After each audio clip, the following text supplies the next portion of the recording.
All right, here we are. We are live for Cowboys at Lions. Thursday night football. My live reactions here on the Dusty Channel. It's Thursday night. Hope you're having a great night. I'm looking forward to this game. There's big playoff implications here. The Cowboys were 3-5-1, but have won 3 in a row and are looking really strong right now. And they face a Lions team that has been struggling as of late.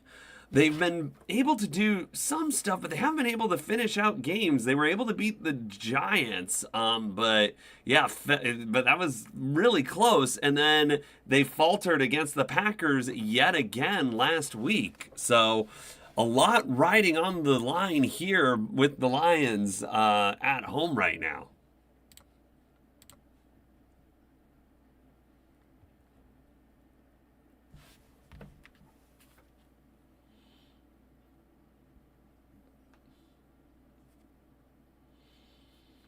A lot.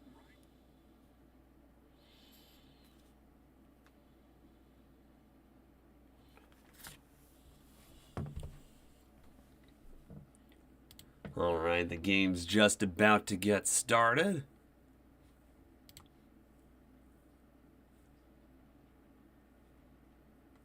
Let me see something here.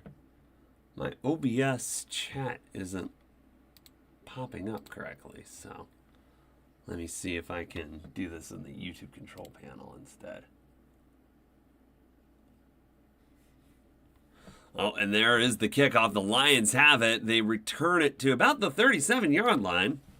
So we'll see the Lions' first drive of the night.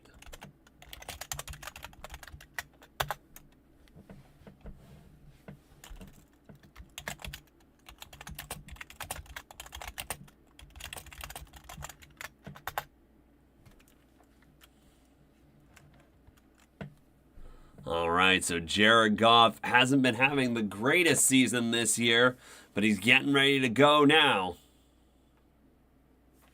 Lions have the possession football. All right, we've got Goff back to throw. Throws is complete to Amon-Ra St. Brown. Had that ankle injury coming into this game, but decided he was good to go today. The coaching staff cleared him. And that goes for about 6 yards.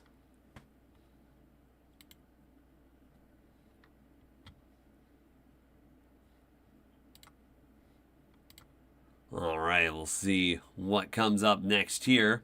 It's a nice little out route to Amon-Ra on first down. 2nd and 3, so it was a 7-yard gain. We've got Gibbs in the backfield, Goff under center, 2 wide receivers to the left.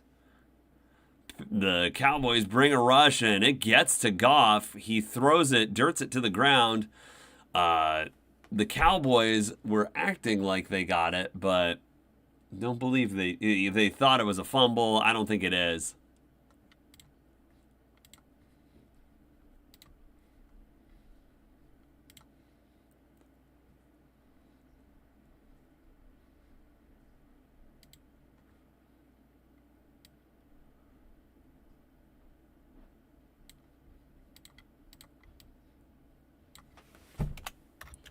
All right, we've got a 3rd and 3 upcoming right now. Goff throws it to Gibbs in the flat. He's going to get it. He's got blockers out in front.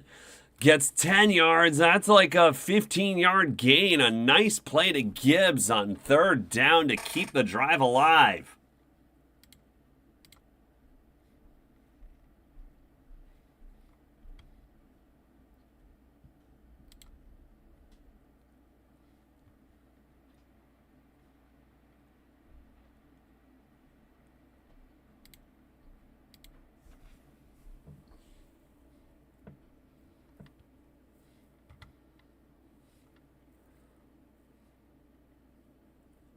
All right, Goff under center, fakes the handoff to Gibbs, gives it to Gibbs, who makes a move, makes a man miss. He's at the 20, at the 15, still going, and down at about the 11-yard line.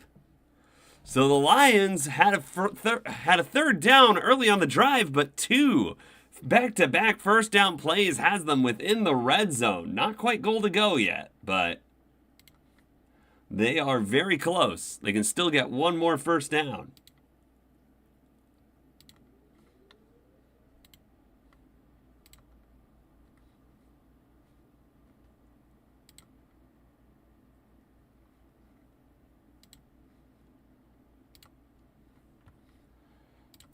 All right, we got Goff. He throws. I believe that's Dwelly? Yeah, number 82. Goes for about 3. Hit him in the flat. Let's double check that. Yeah, Ross Dwelly. I think that he used to be on San Francisco. Vaguely remember having to stream him as a tight end option. So the Lions having a great opening drive here. Goff is under center.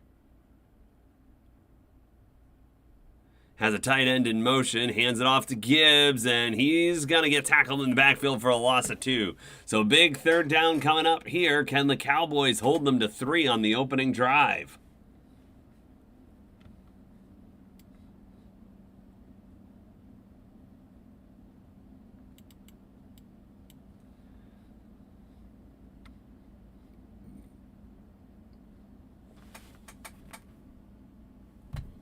All right, big third down coming here. Goff out of the shotgun. Gibbs to the right. Cowboys bring 4. Goff getting flushed out of the pocket, and he's going to go down. It's number 53 for the Cowboys. That is the depth chart, not the roster for Dallas here. Hang on. Need to check who number 53 is. James Houston.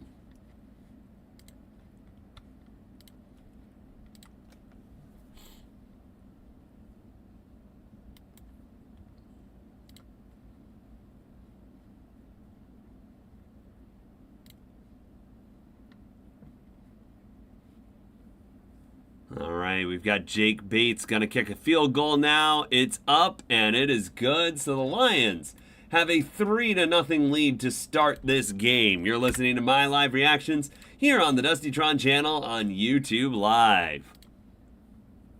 We'll get our first look at Dak Prescott and the Cowboys offense first. So a pretty well-balanced first drive by the Lions. Had 2 big plays. Actually, 3 big plays. And Jahmyr Gibbs was involved in all of those, so got to keep him going. And Amon-Ra had the first catch there, and they got to get him involved too. Although it'll be interesting to see how good he is on that ankle of his.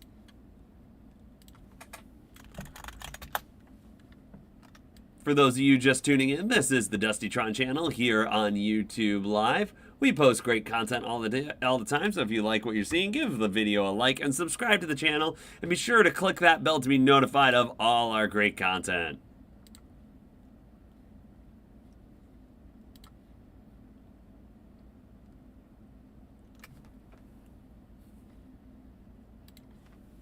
But yeah, the playoff picture definitely a little crazy right now. Much to the chagrin of Lions fans, the Bears are first place in the division and number 1 in the NFC. We saw the Eagles and the Rams both go down this week. The Eagles losing their 2nd straight, and the Rams, after looking like the best team in arguably the league, but definitely the NFC, fall to the Carolina Panthers by 3 on the road. So the Panthers can't really decide what they're doing or what they're trying to be this year, but they can beat anyone and lose to anyone. You beat the Rams, you'll lose to the New Orleans Saints. Help me make sense of it.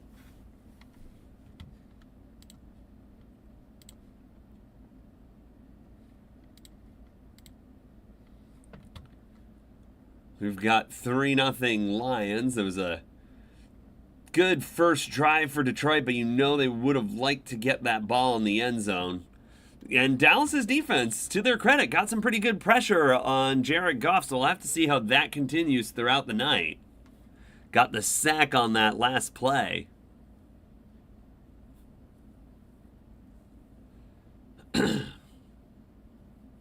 It'll be interesting to see what the Lions do on 4th down, because I heard some stat that they're like, that might have, what was that game? It went back to the Eagles game, but maybe it bled into the Packers game as well, that they're like 0-7 on their last 7 4th down conversion attempts, which is a huge part of their identity. But you wonder if they're going to adjust a little bit in this game. All right, the Cowboys are returning it. That's Cavante Turpin, the former USFL MVP, takes it out to the 32-yard line, and here comes Dak and the crew, and the possession football moves. Ah, dun dun.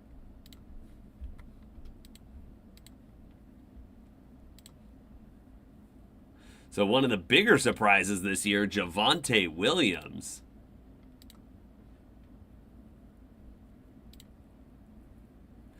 Oh, hey, Thomas, how's it going? Yeah, I haven't seen you for a while, but good to have you on tonight. I also haven't been streaming a lot of Lions recently, so. All right, we've got a handoff to Javonte Williams. About a 3-yard gain on first down. Most of this century, wow. Yeah, no, it's like such a big part of their identity. Oh, sorry. Yeah. It's been a little bit. Yep. Thanks for joining, Sam. All right, we've got 2nd and 6, and that's George Pickens to the 48.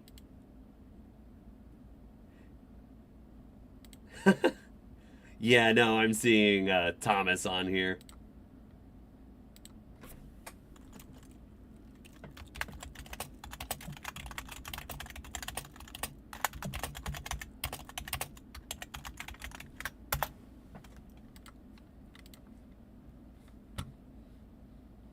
Oh, but it looks like we might have a injured Lions player down. Thomas Harper, one of the safeties, might have taken a hit to the head there by George Pickens' leg.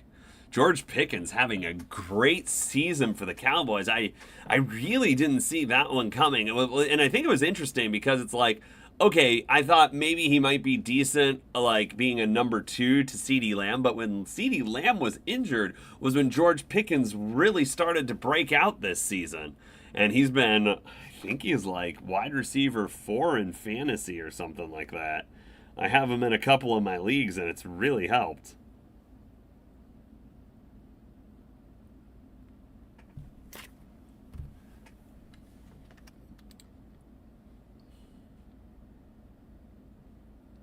But yeah, Sam, what do you think the biggest problem with the Lions is recently? Oh, that's why this looks dark. I forgot to hook up my light here. Whoops, gonna get a little bit more light here. Boom. I was like, yeah, my video feed looks pretty dark. But now I'm getting out of focus. Come on.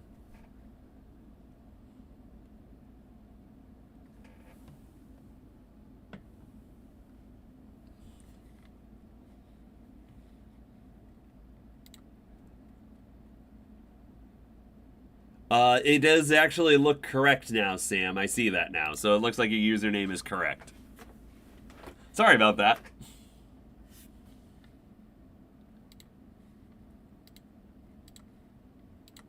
All right, we got Dak. He throws to Javonte Williams, and the Lions have that covered up. Looks like that's going to lose 5 yards. A nice play by Barnes there. I want to say that's Derek Barnes.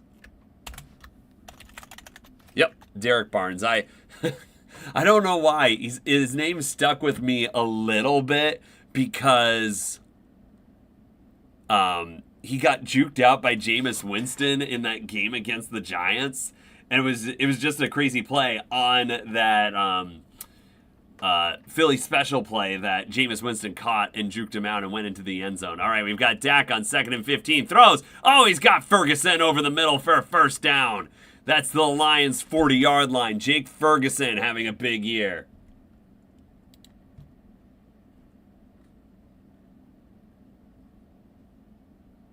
Yeah, I know. It's like Gibbs is having an insane year, and if he doesn't perform or get the yardage he usually gets. Oh, here's a throw. Dak overthrows number 19. It's incomplete. That's Ryan Flournoy. Yeah, I had seen in some highlights recently that he had been getting some touchdown catches, so I knew he was relevant.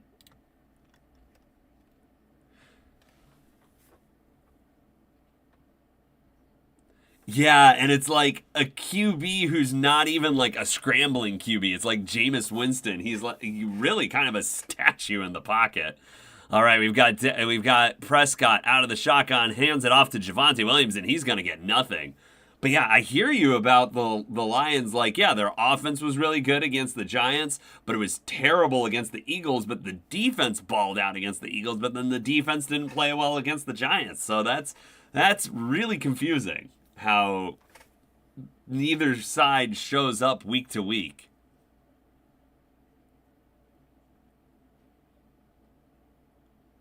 All right, we've got Prescott in the shotgun. We'll see if the Lions bring pressure on 3rd and 9. They're at the Lions' 39-yard line. They bring one extra guy. There's 5 on the rush. Throws. Oh, and it's hit away. Is Pickens going to get a flag? No. So it's 4th and 9. They're a little bit in no man's land. So we'll see what the Cowboys do. Are they going to punt?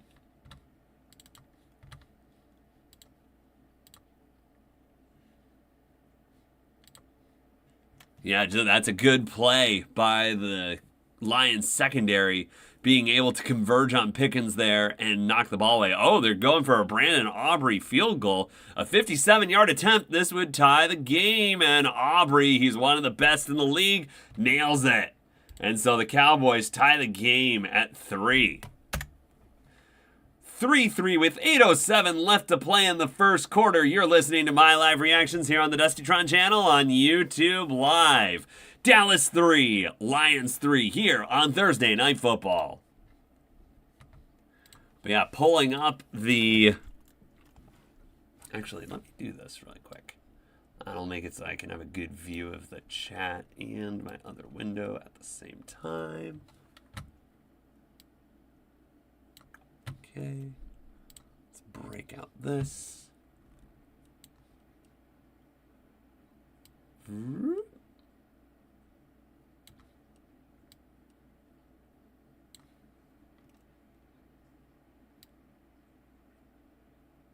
Oh, I'm on Prime. Yeah, sorry. So, yeah, I might be a little bit behind.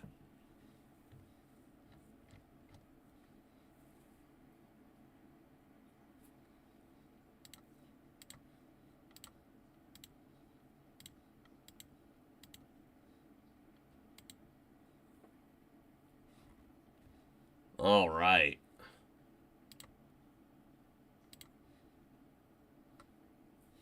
But yeah, let's pull up this playoff picture. Really interesting going on right here. The NFL playoff picture this year. I feel like the NFL this year just kind of topsy-turvy.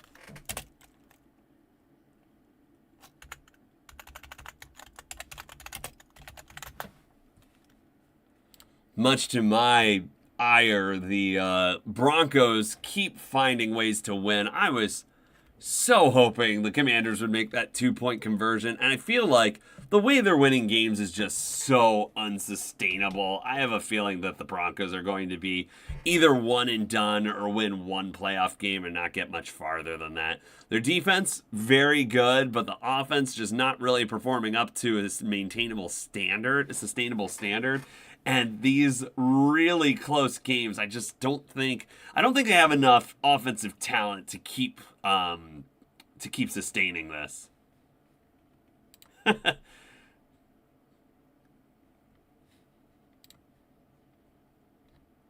Yeah, maybe you can react after I react, Sam. Not that it's a big deal. I'm cool with it.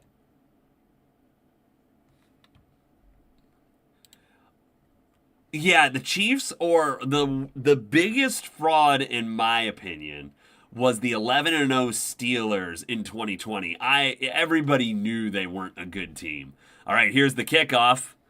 Number 85 is returning and has a good return. I believe that's close to the 40-yard line. Who's 85? Let's see. That's Tom Kennedy. Wide receiver. Looks like he's... I don't have the depth chart here. I guess it's just in alphabetical order, but probably one of the lower end receivers. Possession football needs to move. Dun dun. All right, so the Lions and Cowboys both start out the game with field goal drives. Let's see what the Lions can do on their second possession. They start at their own 47-yard line after that good return. Four-man rush by the Cowboys. It's a run up the middle, and that's Montgomery with his first carry of the night. Gets about 3.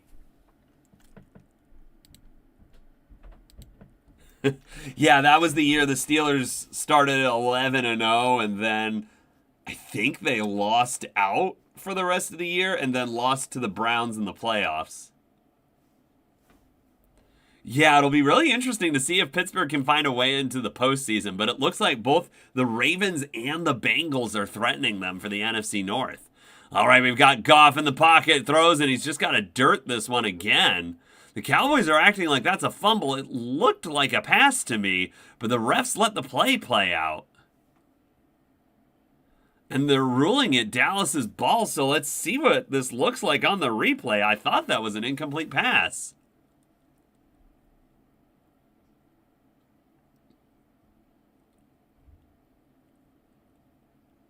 Looking, that's a throw. That should be an incomplete pass. And yeah, the Cowboys weren't really super eager to get off the field, so I think they knew it. Okay, yeah, they already reversed the call. 3rd and 8. All right, we got Goff out of the shotgun. He's got Montgomery to his left. Amon-Ra St. Brown moving in motion from left to right. Let's see if the Cowboys bring heat. The Lions haven't done a good job protecting against it. No, they just bring 4. Goff throws, and his receiver fell down. Amon-Ra falls down, and it's incomplete, and the Lions will have to punt. So they squander good field position there. That's unfortunate.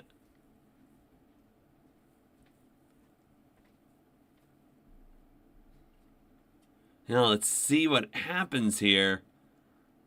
Yeah, I think Amon-Ra just stumbles, and that's nearly an interception for Deron Bland.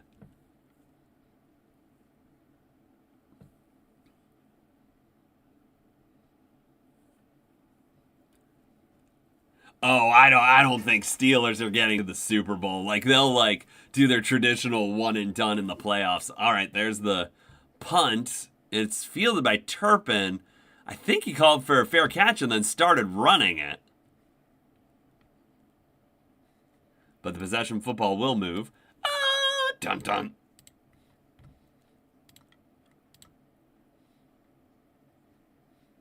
For those of you tuning in, this is the Dusty Tron channel. Oh, is that did he try to fake a fair catch?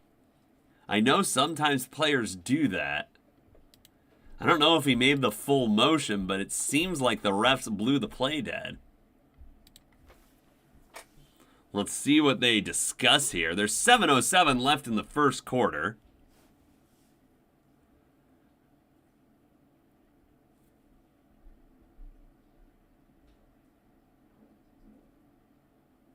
Okay, so there was a penalty on the Cowboys. It's declined, though. So it looks like the Cowboys will start at their own 10-yard line, I believe.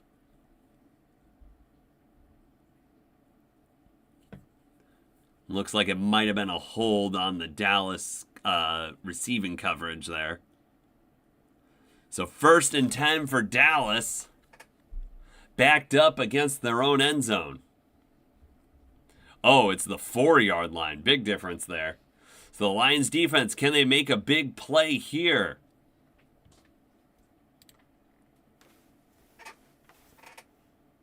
Prescott under center has Javonte Williams in the backfield. All right, it's a handoff. Gets it to Javonte Williams for about 1 yard. As we wind under 7 minutes left to play in the first quarter.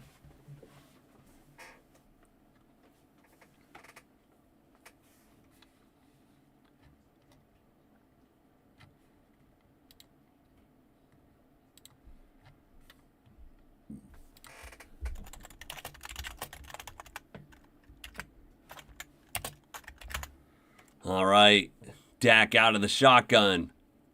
Throws. It's caught by Pickens. Down after about 4. Let Let me see if I can... Maybe when the play stops, I'll see if I can refresh my stream. So Sam is saying that something happens here on 3rd and 5 as we wind under 6 minutes to play. Prescott calling signals.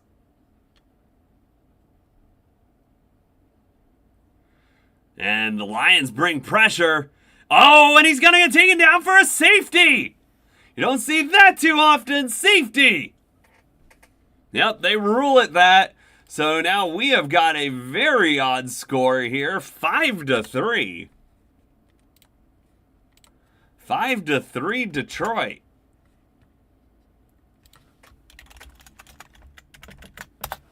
Yeah, let me see if I can refresh this stream a little bit. Get a little bit more in sync.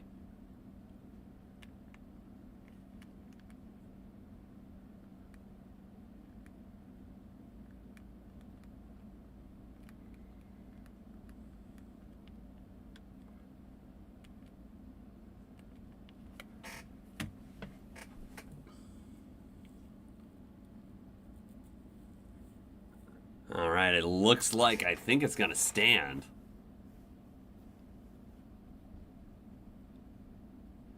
The refs are reviewing it right now. Oh, that is close. The ball is, and I think the ball has to be completely in the end zone for it to be considered a safety. So if they rule his forward progress outside of the end zone, then it'll probably take the safety off the board.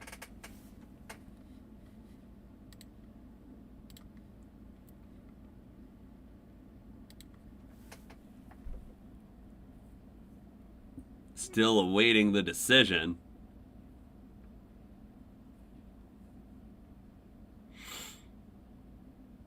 But yeah, Lions brought the heat and were able to get to Dak very close to a safety.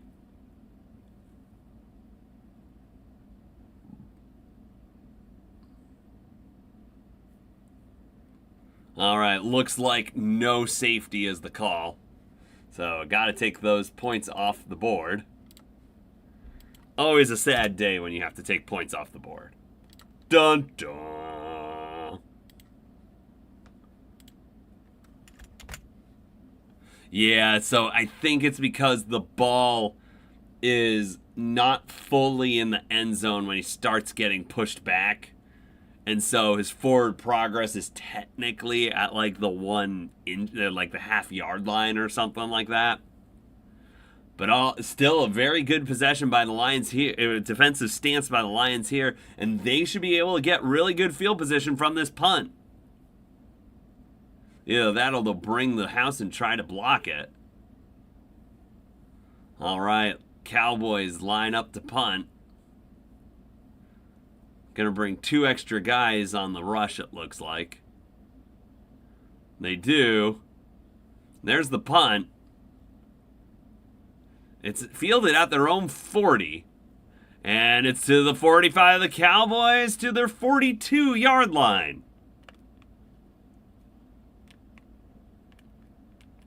And so Goff and company gonna come back onto the screen.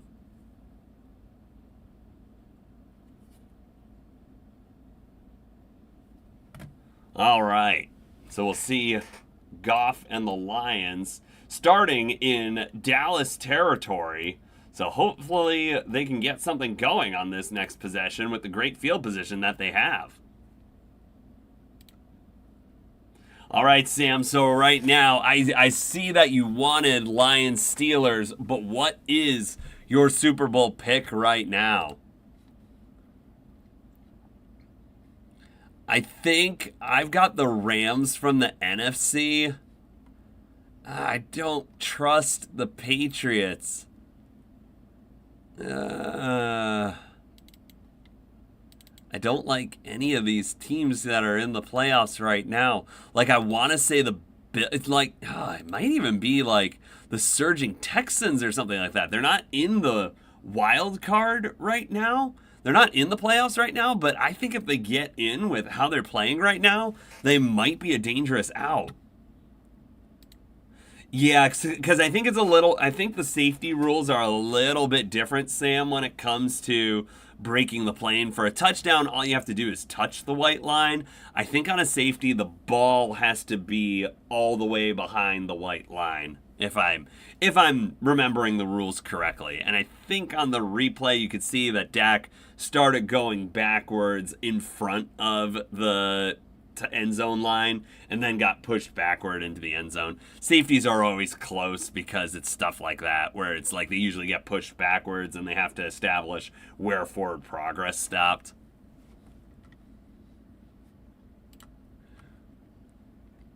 But yeah, I don't know if I want that. So 2 weeks ago when the Chiefs were, I want to say like 5 or little, that would probably be 3 weeks ago when they were like 5-4. I said that Rams Chiefs would be my Super Bowl pick, but the Chiefs, it's just not looking good for them.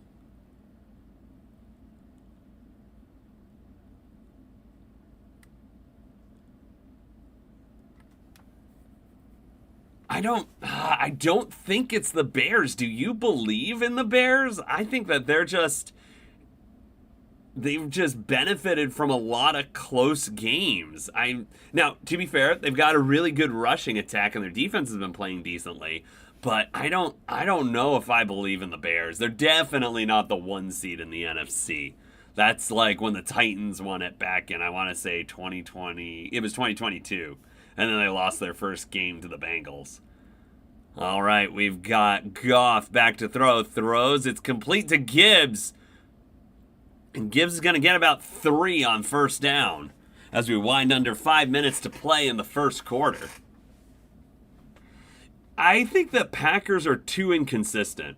And if they don't win the division and they're on the road, like the Packers definitely have an advantage if they have home field advantage at Lambeau during the postseason. But if they're on the road, I think they're going to be a little iffy. They've just been iffy all season. Granted, they've been playing better in recent weeks, but they're another one of those teams that lost to Carolina. And you know, when you lose to the Panthers, you lose all credibility. All right, so Goff on second down throws to his tight end, and they're able to pick up a first down. And that was number 86. Anthony Ferkser. Oh, he used to be on the Titans. I had to spot start him in a fantasy league once.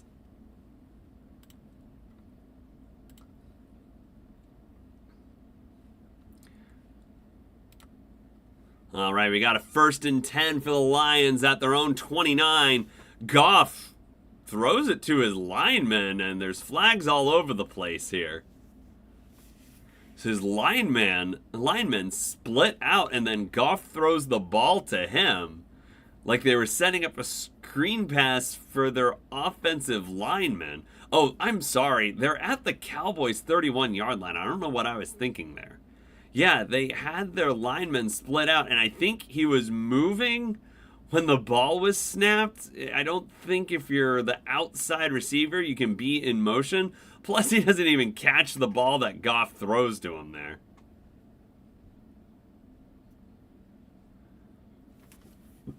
Interesting. Okay. And why do you think the Broncos? I really don't want the Broncos to make the playoffs. I think their offense is bad. I think their defense is amazing. And defense does win championships, but I think the way they win games is unsustainable, especially in the postseason. Oh, and there's a screen pass to Gibbs. He's going to get about 2 on 1st and 15 there.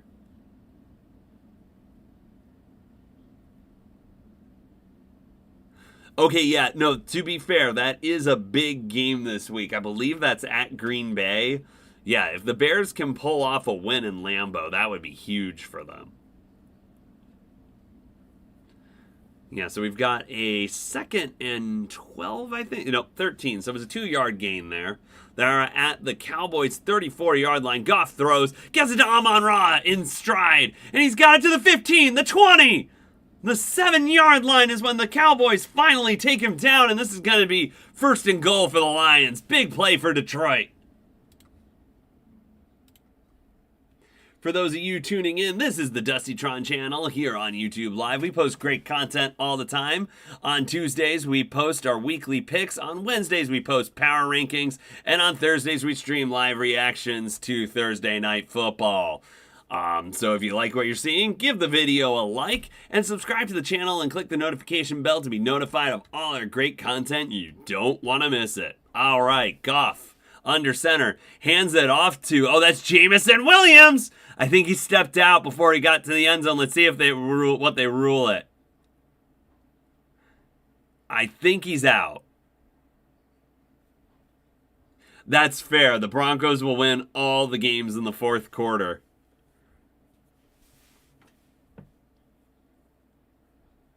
All right. Yeah, so on the replay here, at live, I was pretty sure Jameson Williams stepped out. Let's see. Oh, yeah, he's way out. He's down at the 1 yard line. So it'll be 2nd and goal for Detroit. Jameson Williams definitely out of bounds on that play. All right, Goff under center. Can the Cowboys keep them out of the end zone? There's Gibbs, and Gibbs is going to get it in for a Lions touchdown. So the Lions score the first touchdown of the night. The Lions desperately need this game, and now they have the lead. Yeah, honestly, I was thinking that the Panthers might be shooting for a wild card spot for a little bit, so I was kind of hoping, like I like the Lions, so I want the Lions to win. But from the wild card race, it would be better for the Panthers for the Cowboys to win because they have the tiebreaker over them. But I'm pretty convinced that at this point, especially with how their schedule is playing out, the Panthers are going to make the playoffs by winning the NFC South. And it's going to come down to those 2 games against the Tampa Bay Bucks. The teams in the NFC playoff picture, oh, and the extra point was good. So that is 10-3 for the Lions now. 10-3 Detroit. Here in the first quarter, you're listening to my live reactions here on the Dustytron channel on YouTube Live. Wow. Okay, so Gibbs, this is only like his 3rd year in the league, right? Wow, that's crazy. Yeah, I saw it. It's like, is he going for I think it was like most touchdowns by a player before turning 24 or something like that. And it's Barry Sanders' record currently. I know there's some record of Sanders that he's chasing, and Barry Sanders is being very supportive of it, saying it's like, oh yeah, I'd love for him to beat the record.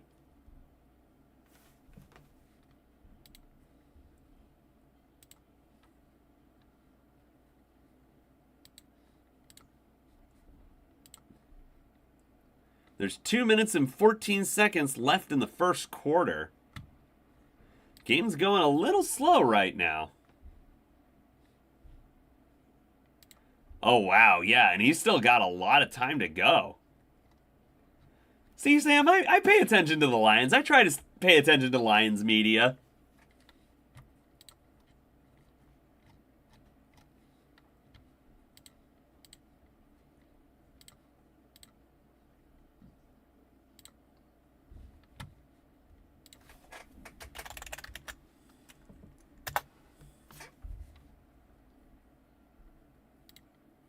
Nice, yeah, so he's got a lot of room to still get that.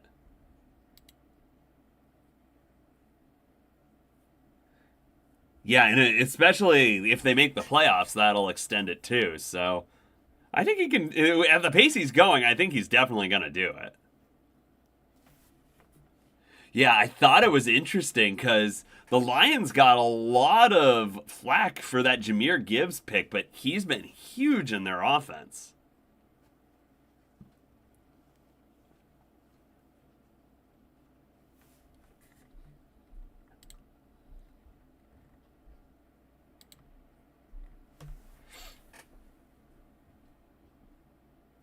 All right, so we're going to be seeing the Cowboys' next drive upcoming soon. Can the Cowboys respond to that? That was a big drive by the Lions. They got good field position because their defense held firm after that good punt they had. Here's the kickoff. I believe that's Cavante Turpin. Yep. And he's going to get it to the 30-yard line. You've got David Montgomery. Yeah, David Montgomery. Like, he's good at what he is, but he's not a special back. And now if possession football goes over to the Cowboys. Ah, dun dun. Yeah, for real. You don't hear anybody criticizing the Gibbs pick anymore. And there are so many other running backs that haven't been nearly as good as him that went earlier in drafts. So here's a first down handoff to Javonte Williams. Gets about 7 on the run there. As we wind under 2 minutes left to play in the first quarter.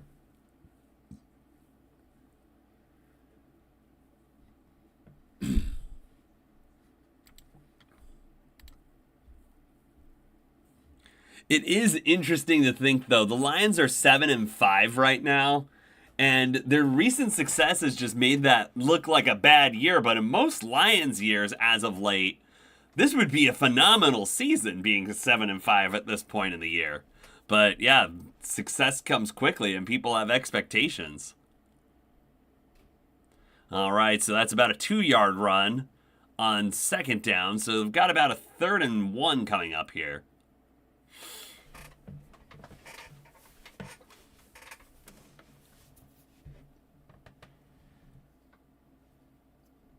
All right, yep, 3rd and 1. Prescott under center has Javonte Williams behind him. They're at their own 39-yard line. Prescott looking, throws, completes to number 19. I had already looked up this guy's name earlier, but I already forgot it. Flournoy. Yep, Ryan Flournoy gets the catch on first down and keeps the chains moving. Oh, that's crazy. Yeah, because you were trailing the whole game to the Giants. Yeah, that was crazy. All right, it's Dak under center. It's another handoff to Javonte Williams. Gets 2 on that run. No, I don't think you did have the lead in the Packers game. I think the Packers had the lead that whole game. Yeah, so the Packers get the season sweep of the Lions. I remember, actually, it was a big deal. I think it was it was Campbell's first year, and the Lions were starting to surge a bit. They got that final week win against the Packers and prevented them from getting into the playoffs. That was huge, and so ever since then, I think the Packers might not have beaten the Lions, but then this year, the Packers get the season sweep of them, so that definitely hurts. But that is the end of the first quarter. We go into the second quarter. The score is 10-3. Lions over the Cowboys. You're listening to my live reactions here on the Dustytron channel on YouTube Live.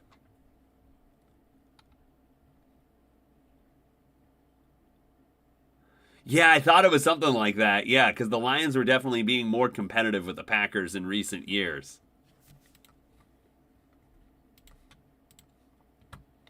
All right, but yeah, in the AFC playoff picture currently, we've got the Patriots at the 1 seed, the Broncos at the 2 seed. Jaguars take first place in the AFC South this week at the 3rd seed. Ravens at the 4 seed, Chargers 5th seed. Colts, I think they're falling. I think they peaked too early this year. They're at the 6th seed, and the Bills barely hanging on at that 7th seed. That's nuts. And over in the NFC, that kind of reminds me of Tom Brady, where his last pass as a Patriot got intercepted. It's just unfortunate how that happens sometimes. All right, in the NFC, we've got the Bears, the Bears at 1, the Rams at 2. Rams were first, but had that slight snag against the Panthers, and so they are not the number 1 seed anymore. Eagles are 3. Eagles have lost 2 games in a row, so they got to fix things fast. The Bucks are 4. When the Panthers finally won, the Bucks had to win, so the Bucks still maintain the fourth spot in the playoffs. The Panthers, while the Bucks were finishing off their game to the Cardinals, were in first place in the NFC South for about 14 minutes. But then, yeah, the Bucks ended up completing that victory against Arizona and pulled that off. But I mean, they were another team that started out hot. Granted, when they were 4-1, a lot of those wins were like on the last, I think all of those 4 wins were on the last drive of the game. And so you're starting to see that that's not holding up very well for the Bucks anymore. So I'm hopeful for when the Panthers get to them, we'll be able to do the sweep. Now, I'm realistically thinking we'll probably win the one at home and lose the one at Tampa Bay. What's going to be really interesting is if we can beat the Saints after our bye week, after that big win against the Rams. Yeah, it's one of those things where it seems like whenever we get a big win, we play the Saints and then we have a letdown game. And then the Seahawks at home. So we've got a brutal stretch down the brutal slate of games down the stretch. We've got a 2nd and 7 for the Cowboys here. Lions bring heat. It's complete to Flournoy, and he's only going to get 2. So good play by the Lions, swarming that. And we've got a big 3rd down coming up for the Cowboys.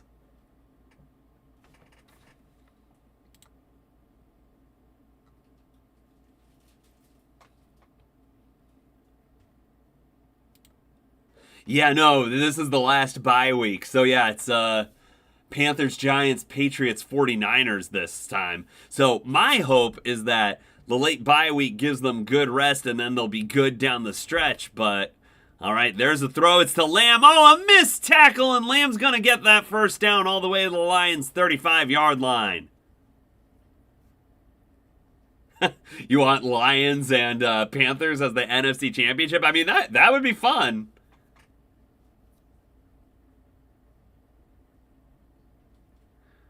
All right, yeah, so the Cowboys keep this drive alive. And I apologize, that's not the 35-yard line.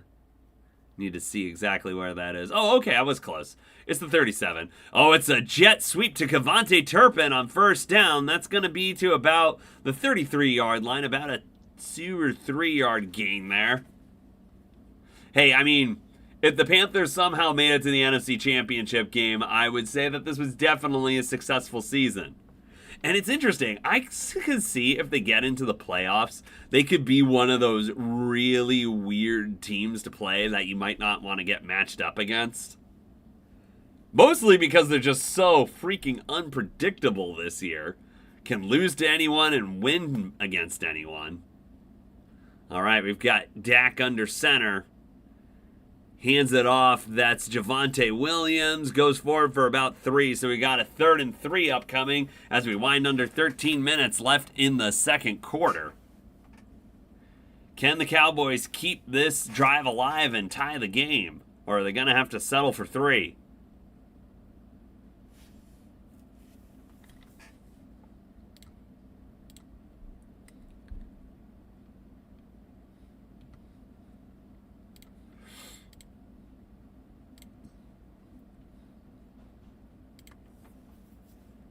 All right.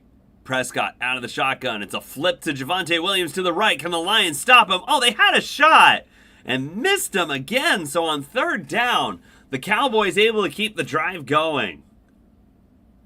That's 2 3rd downs in a row where the Lions had a shot at the guy with the ball and miss it.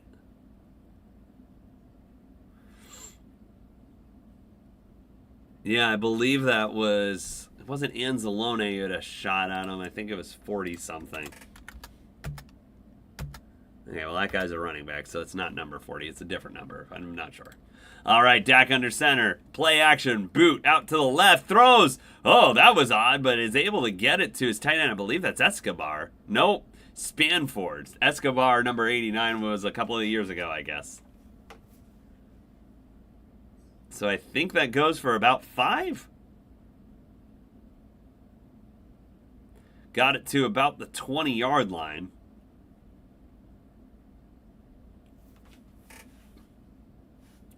Sorry, make that the 19-yard line. 2nd and 3 was a 7-yard gain.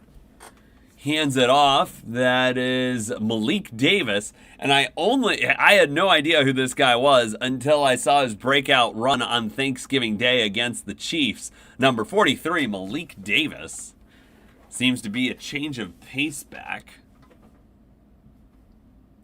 Wonder what happened to Miles Sanders. Yeah, he had that great year with Philadelphia, gets paid by Carolina, does nothing with them, then comes over to the Cowboys and has done nothing with them. All right, we've got Prescott doing a quarterback's draw on third down, and then it's the third converted third down by the Lions this drive. They are in the red zone.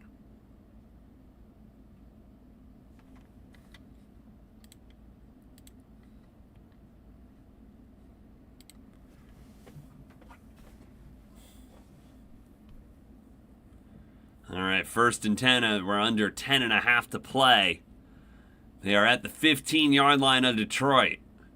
CeeDee Lamb moves in motion. Dak under center. It's a boot out to the right. Throws towards the end zone. Incomplete.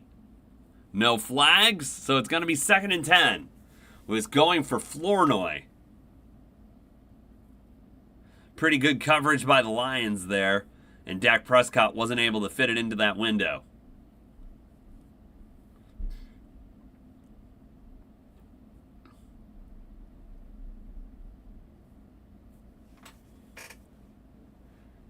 All right, we've got a 2nd and 10. Prescott out of the shotgun. He's got Javonte Williams in the backfield with him. Turpin moves in motion. The Lions bring heat, and it's an incomplete pass. Yeah, they were trying to set up a screen. If that had been executed a little bit better by the Cowboys, blocked a little bit better, that could have gone for a touchdown, because usually when you bring pressure and you're able to get that screen pass off, there's nobody in the back half of the field to get to the running back when he has linemen out in front of him.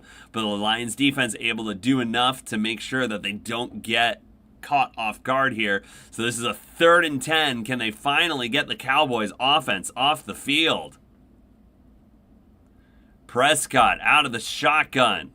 He's got 5 wide receivers, technically 4 wide receivers and a running back. Oh, and the blitz gets there! It's a sack for 96. That is Al-Quadin Muhammad. Al-Quadin Muhammad. So this looks like the Cowboys are going to be held to a field goal here. Yeah, bad step off the ball by the left tackle there for the Cowboys. And yeah, he just gets beaten off the edge. 42-yard field goal attempt for Aubrey. Oh, it's hooking, but just gets inside. So the field goal is good, and it is now a 4-point lead for Detroit. 10-6. You're listening to my live reactions here on the Dustytron channel on YouTube Live. 9:23 left to play in the second quarter. So both teams tend to have good offenses, and the Cowboys tend to have a bad defense, but I feel like it's gotten better in recent weeks. And oddly enough, that's after Jerry Jones made the trade for Quinnen Williams, which was very highly criticized at the time, that he was making a trade when they had a losing record, as it was like a win now move. But yeah, the Cowboys defense has been a lot better after it.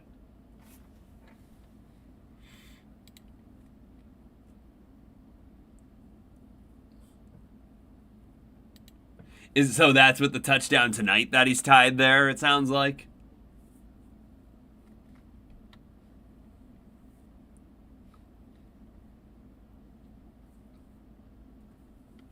I will be right back. I forgot to get my water, and my voice is getting dry, so I'll be right back.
All right, I am back with my Panthers water. Gotta keep my voice nice and hydrated here. Not scratchy. All right, well, that possession football, it needs to move, and it looks like I missed one play. It's 2nd and 10. Dun dun.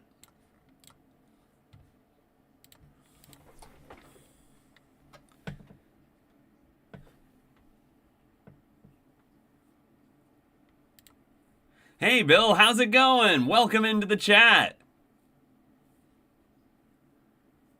We've got Bill, who's our Packers fan here, and we've got Sam, who's our Lions fan. I wish one of these Thursday night football games was Packers and Lions so you guys could be both in the chat cheering for your teams at the same time, but unfortunately that ended up being Thanksgiving and I wasn't around.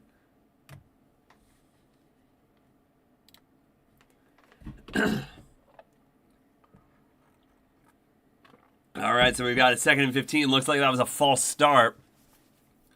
We've got Jared Goff in the shotgun.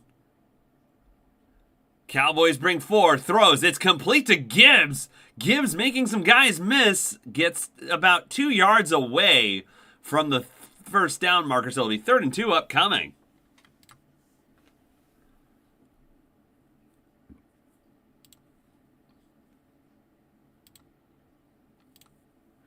How was your guys' Thanksgiving? Mine was pretty good. Eat some good food. Although, I gotta say, I don't know what your opinion is on this. I feel like turkey is very overrated. It's like the worst meat. All right, throws. And it's incomplete, intended for Jamison Williams, so they do not convert on 3rd down. Goff looking for a flag, but does not get it. That was Amon-Ra. Oh, I see there. Yeah, that should have been a flag on the Cowboys there. Which might have been why Goff took the throw. And so, yeah, the Lions have missed 7 straight 4th downs, and it looks like Dan Campbell's reconsidering going for it on 4th. Yeah, like, even if you, like, I've had, like, a smoked turkey before. That was pretty good. It's smoked all day, so the flavor kind of seeped into the meat and made it tender. But I feel like most roasted turkeys, you put the seasoning on the outside skin, and that's where the seasoning stays. By the way, the possession football needs to move. Dun dun. It was fair caught by Turpin on the punt. Oh, yeah, that game was rough for the Lions. Although, Bill's probably happy his Packers won. Yeah, but that, seeing that on the replay now, that is a terrible missed call by the refs there. Don't know how you can miss that.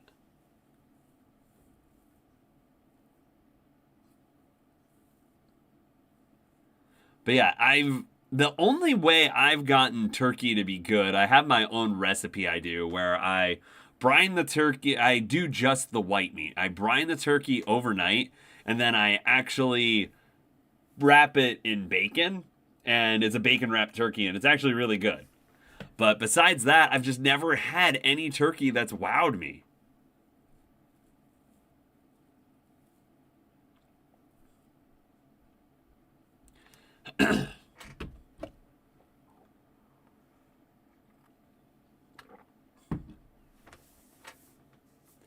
Yeah, I'm just saying, it would not surprise me in the least if, like, some betting scandal about the refs comes out. There's been some very questionable calls ever since sports gambling's been legalized.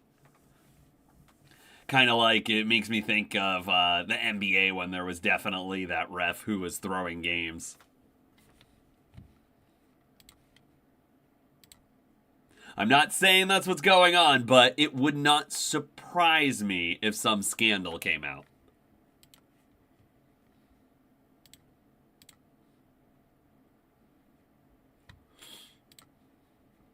For those of you just tuning in, this is the Dusty Tron channel here on YouTube Live. We post great content all the time. On Tuesdays, we post our weekly game picks. On Wednesdays, we post our power rankings. And on Thursdays, we stream my live reactions to Thursday Night Football. So if you like this video, give it a like. And if you want to get notified of all of our great content, subscribe to the channel and click that notification bell to be notified of everything.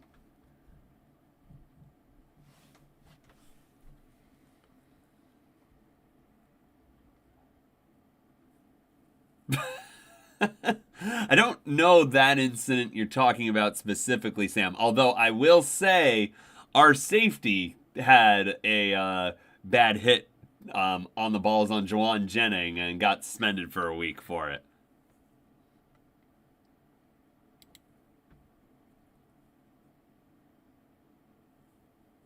All right, we've got 1st and 10 for the Cowboys at their own 21. Dak back to throw. Throws long. Does he have a man? He does. It's CeeDee Lamb. All the way to the 40-yard line of the Lions. Beat the coverage, and the Cowboys get a big pass downfield as we wind under 8 to play in the second. Oh, I haven't seen that movie. I need to see that movie. I have watched Happy Gilmore, but I haven't watched Longest Yard. Oh, Dak takes a hit from Brian Branch after that play. No flag for that, though.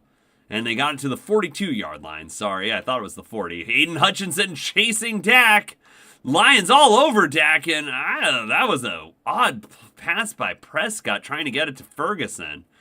So many Lions in the backfield on that play. I might have to put it on my to-watch list.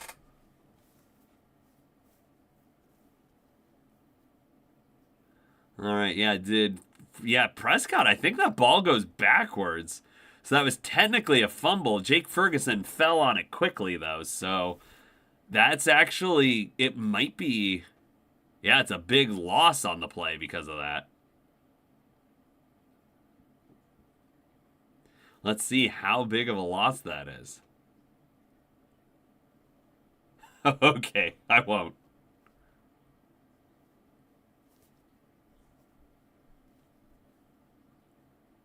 All right, so that's a loss of 16 on the play because Prescott's pass went backward. It was ruled a fumble. Prescott throws. It's complete to Lamb. That's going to get him about 5 yards. So we've got a big third down, a long third down coming up, and the Lions should be able to get the Cowboys off the field here. We wind under 7 to play in the second.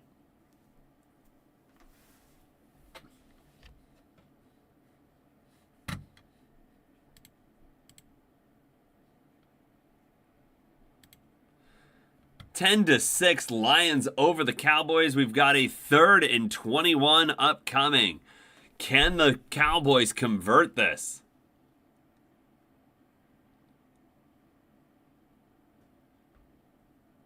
All right, there's Prescott.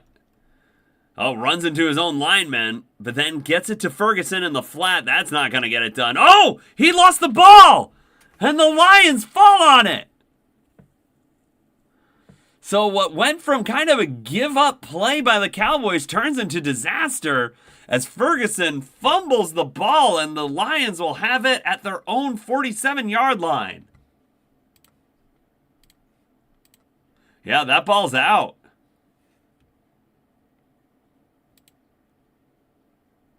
Oh, that's interesting. I didn't even think about that. Yeah, they're always the two teams that play on Thanksgiving, and this is the only time they've played on a Thursday night because they never would have played each other on Thanksgiving.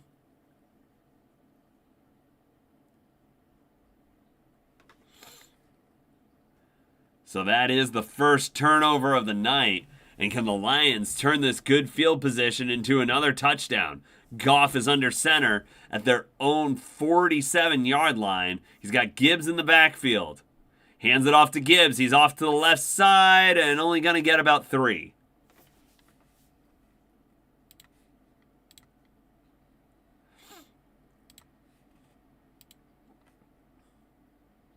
Oh, but it looks like we got holding. Yeah, holding on the Lions as it looks like Gibbs was trying to get to the outside. Yeah, that's a hold.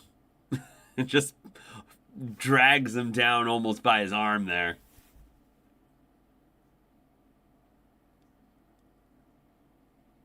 Oh, yeah, Bill, you're right. My bad. Possession football. Ah, dun dun. That's the first time I missed it tonight. Oh, hang on. We've got another flag here. And that's another false start.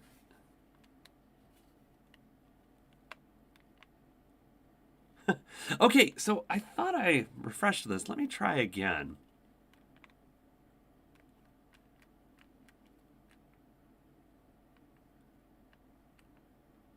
Okay, so I think this is a little ahead.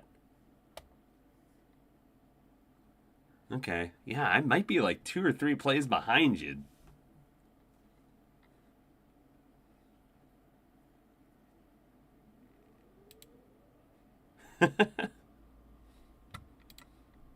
All right, so we've got a 2nd and 17 coming up. That was a pass to Isaac Tesla. Went for about 3.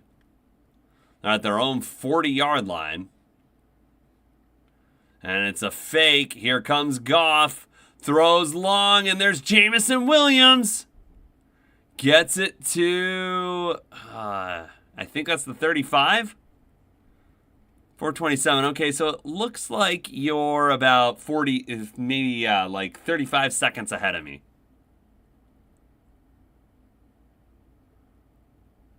So yeah, Jameson Williams gets it to about the 35-yard line of the Cowboys there on that play.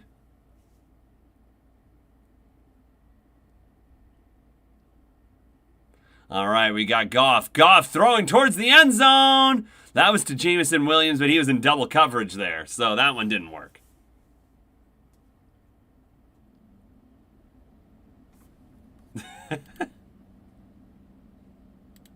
So that's interesting, because I thought with the Lions kind of trailing down and like struggling a bit recently and the Cowboys surging, I thought that this was going to be a win for the Cowboys. That's who I had in this one. I think that's at least who I had in my picks. Let me see real quick.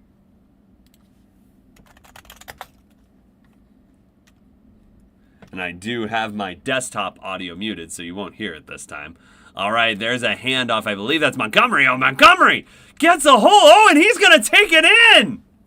Montgomery for the touchdown. Broke a tackle at the line of scrimmage and is able to take it all the way.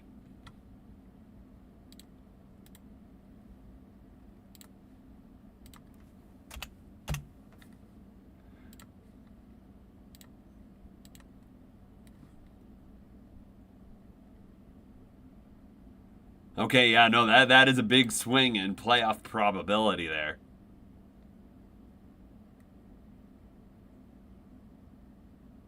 Yeah, I think the Cowboys goes down to like 9% if they lose.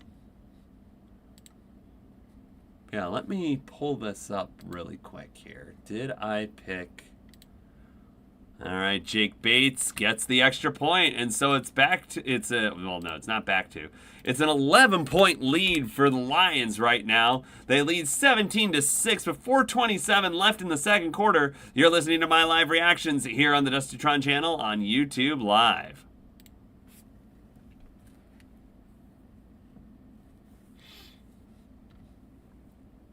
All right.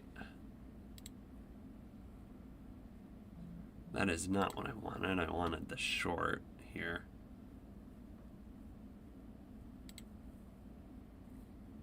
Yeah, I picked the Cowboys. I picked the Cowboys for this game.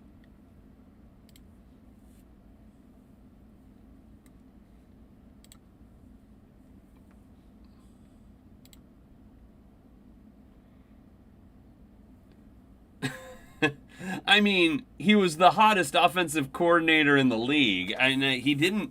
He stayed an extra year, so I don't know. I don't know how much of a traitor. Okay, I guess to be fair, you're probably thinking he's a traitor because he picked the head coaching job within the division.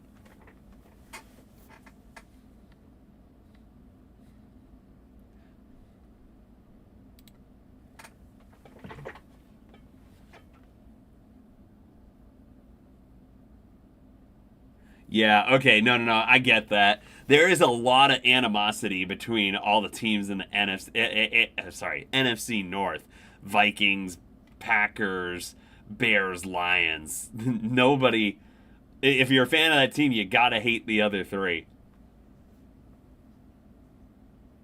Yeah, that reminds me a lot of when Brett Favre went to the Vikings and Packers fans were livid about it. Will the Panthers make the postseason? Well, I mean, if we win every other game, there's four left. That makes us what, 9-8? I don't think that's good enough. So what I see happening here is we'll probably lose to the Saints because that makes sense. We'll we'll beat the Seahawks, and then we'll split with the Bucks. So yeah, that's a 2-2 finish, gets us to 9-8. Kind of depends on what Tampa Bay does in their other games. But I think the only way we're getting into the postseason is if we're able to win the division.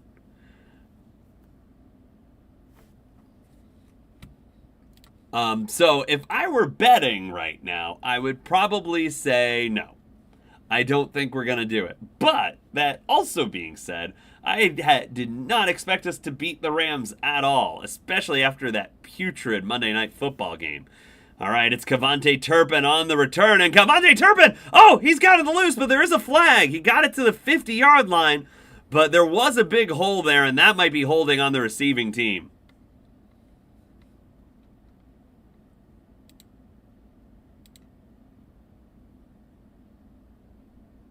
All right, it is holding, so this one's coming back. Possession football moves. Dun dun. Okay, so is it just me, or because I agree with that. I don't like the Bears color scheme at all. Is navy blue just a terrible color? I personally hate navy blue. Like light blue I really like, royal blue I really like, electric blue I really like, but navy blue is awful. I hate it. All right, Lions start from their own 20-yard line.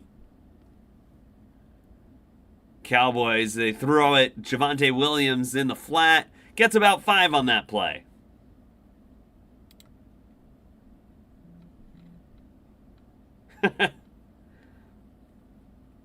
Interesting. Purple and green are your favorite colors. Royal blue is definitely my favorite color. I don't know if I have a second favorite color.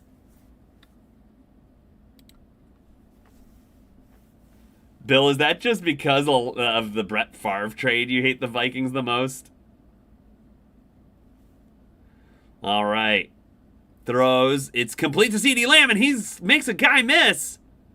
And they're to their own 46, so a big play by the Cowboys as we're under 3.5 to play in the second.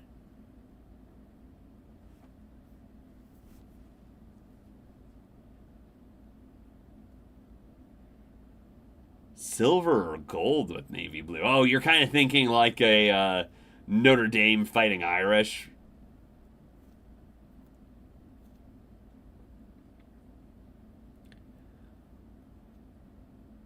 All right, we've got Javonte Williams for about a 4-yard gain there. Gets it to, I think that's the...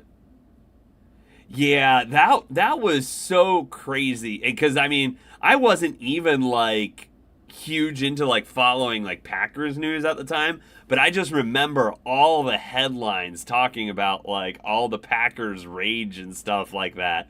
About Favre going to Minnesota. Like, nobody really... Like, they were annoyed that he did the whole retirement thing and unretire to go to the Jets.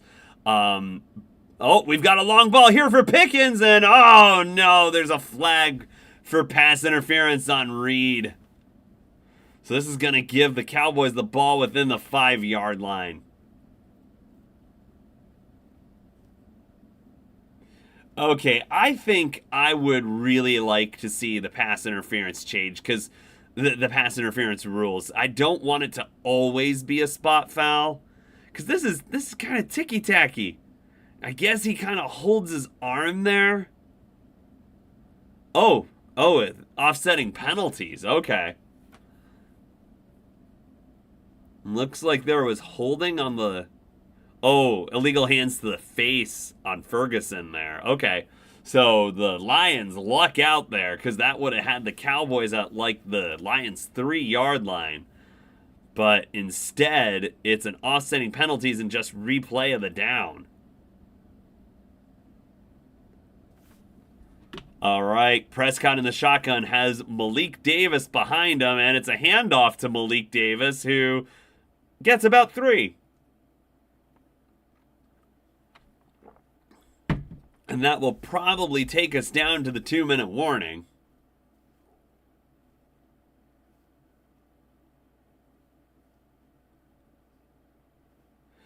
Yeah, so I want to change. I want the NFL to change the defensive pass interference rule.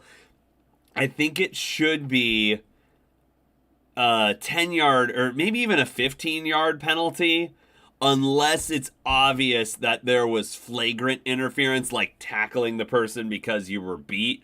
Only then it should be a spot foul. But if it's one of these ticky-tacky ones, I think I want it to be a 10-yard penalty and a first down rather than you get a huge 55-yard penalty or something like that.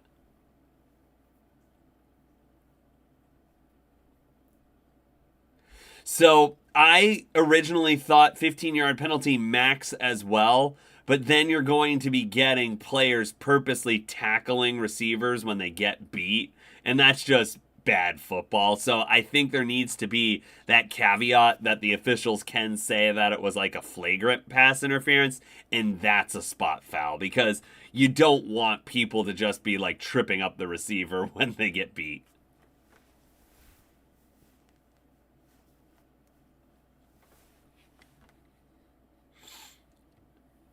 All right, so coming up on the Dustytron halftime report, we'll talk about the previous week's games. That was week 13.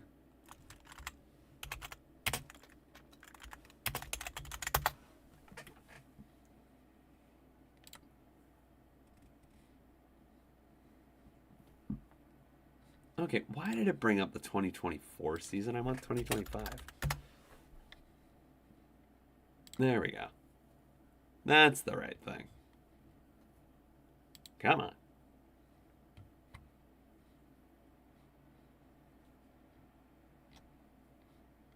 And week 13. Yep. Okay, that's it. Yeah, I think the Lions' worst loss of the year this year was to the Vikings. That was Vikings at home. Their record would be 8-4 right now, which is right in the thick of the playoff race. That loss was really one of the bigger losses for them this year.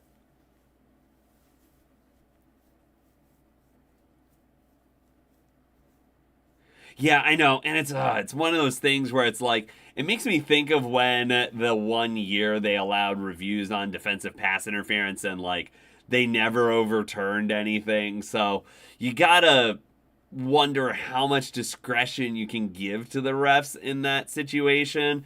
It would have to probably be pretty well defined. Yeah, I have a friend of mine who's a Lions fan. He was actually at the game, and he's just like, yeah, we made J.J. McCarthy look like an all-pro. All right, 3rd and 4. Prescott throws. It's complete. They get the first down. I believe that's Kevontae Turpin, the USFL MVP. Probably the most famous player to come out of the USFL. Even though Jake Bates and Brandon Aubrey both came from the USFL as well.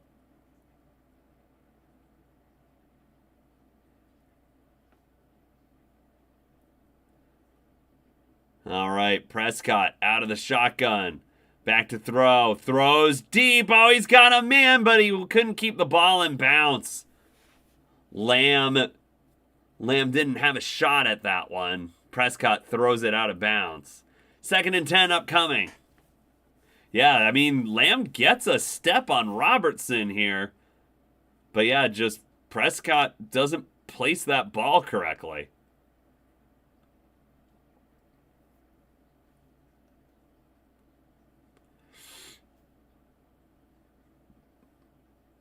All right, Prescott out of the shotgun on 2nd and 10. Throws. It's complete to Pickens. That's going to be about a 3rd and 1. Yeah, so a lot of the kicker, like for the USFL, a lot of the players who are relevant are kickers, which is kind of funny and sad at the same time that the best thing your league can generate is a kicker. But Brandon Aubrey and Jake Bates are both great kickers.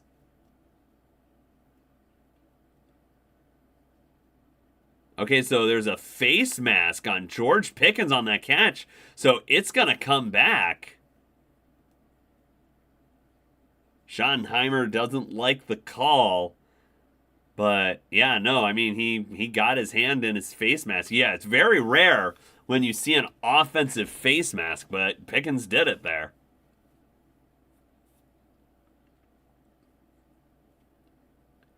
All right, so 2nd and 25. The Cowboys get themselves into a long down distance again. All right, Dak throws. It's complete to Lamb. Lamb gets it to the 48-yard line of the Lions. I think that's about a 10-yard gain.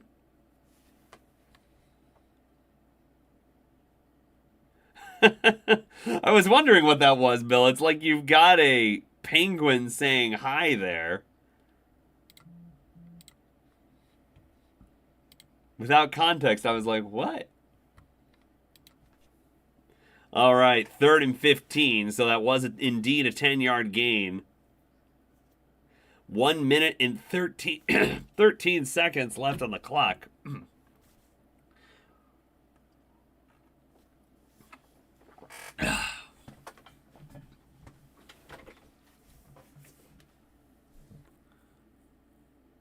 Oh, yeah, no, Steele kind of pushes Hutchinson down again after he was already on the ground after that play.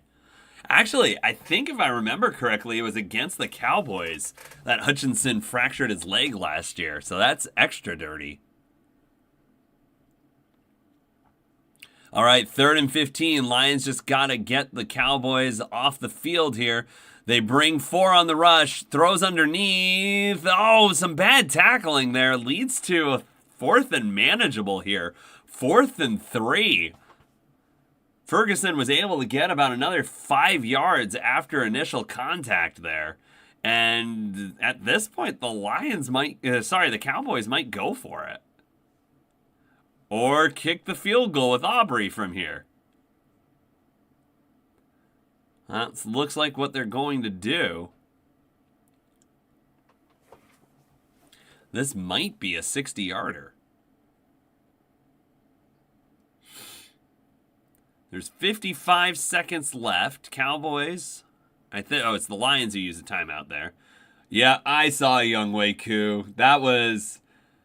Okay, I know he's getting a lot of flack for that, but literally all that happened was his foot got caught in the turf. Like, it's a mistake. I personally didn't feel like it was like the worst blooper of all time, but everyone was acting like it was the worst blooper. All right, Aubrey from 55. Got it.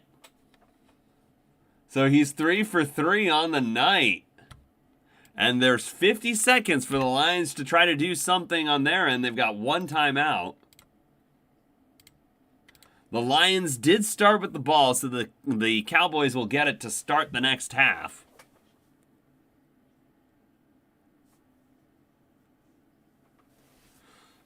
Yep, but not as insane as Cam Little, who set the new record this year. And that kick against the Raiders was insane. He made it 68 yards. And it could have been good from like 72. It cleared the post by like 5 yards. So yeah, these kickers with these K-balls, they're definitely setting some records here.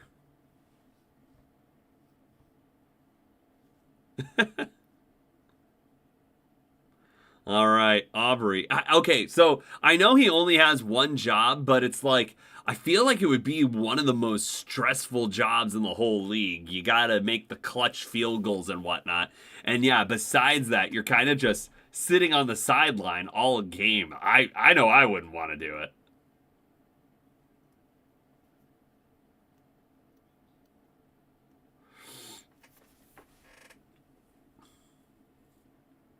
Oh, possession football needs to move. The Lions have it now. Dun dun. 17-9, Lions over the Cowboys. 45 seconds left in the half. Can the Lions get some points before the half? Goff throws to the outside to Amon-Ra St. Brown, gets about 6 yards. Pushed out of bounds, the clock will stop. But this is just like Dan Campbell to do. Be aggressive in all situations.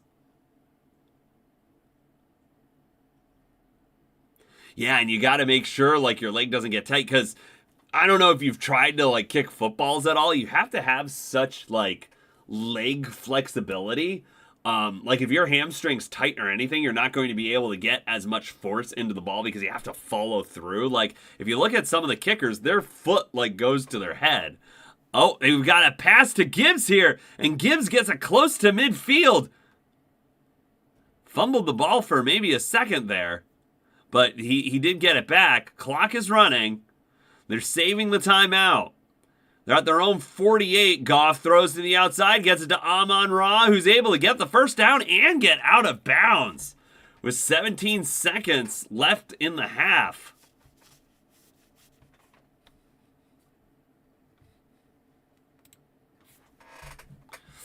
So can Jake Bates match Aubrey with a 50-plus yarder of his own? 17-9, Lions over the Cowboys.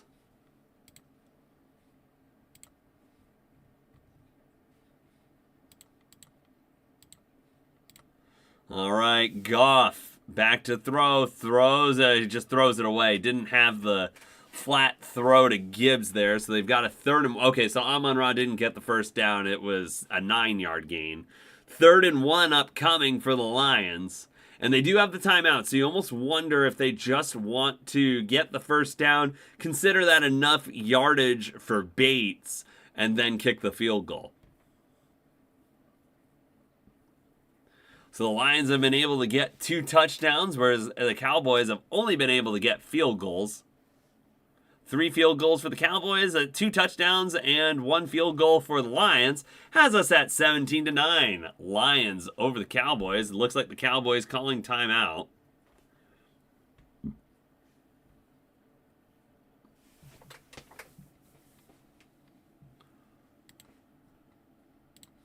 Coming up on the Dusty Tron Halftime Report, we'll get all of my thoughts about the previous week's games. We had some crazy games, including, are the Bengals going to surprise everyone and come back and win the AFC North? I thought it was my big take when the Ravens were 2-5 that they were going to win the AFC North, but it's not all that out of the question that the Bengals could do it at this point. All right, Goff back to throw. Throws, trying to... Oh, that might be interference. Yep, the flag comes in. Yep, the Cowboys guy had his hands all over St. Brown on that play. And yeah, that's going to give the Lions a first down at around the 30-yard line. So they're definitely in field goal range now. That's the rookie Revel. Yeah, I feel like he almost had his hand, he had his hand hooked inside of St. Brown's collar. Yeah, that's going to draw the flag every time. All right, and the Lions, they've still got that timeout with 10 seconds on the clock. They're at the 29-yard line of Dallas, so definitely in field goal range. Goff, empty backfield. Cowboys bring forward, throws towards the end zone. He's got a guy, but threw a bad pass. Tesla was all alone in the end zone, but the ball goes out of the side of the end zone, so Tesla never had a shot at it. Yeah, not sure how this ball got away from Goff, but yeah, the receiver, the corner falls over and Tesla's all alone. So Goff just messes that play up, unless they purposely were just trying to run time off so that this kick was the last play of the half. But Tesla was wide open. So I'm not really understanding that.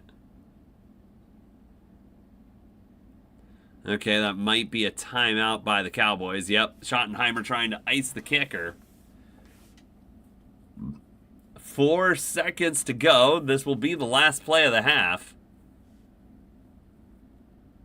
Yeah, Tesla was open, but Goff just didn't put it anywhere near him.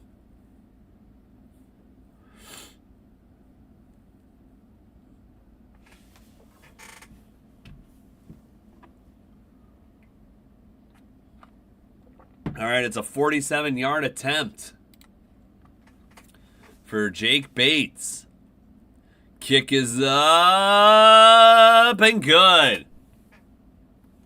So that's going to be halftime. The Lions take a... hang on. The Lions take a 20-9 lead over the Cowboys. They're keeping that high-powered Cowboys offense in check tonight. So yeah, kind of, it seems like one of those games where the Lions defense has come to play. It is halftime here on the Dustytron live stream. 20-9. All right, and let's dive right into the Dustytron halftime report, starting with the first Thanksgiving game. The Cowboys get it to start the third.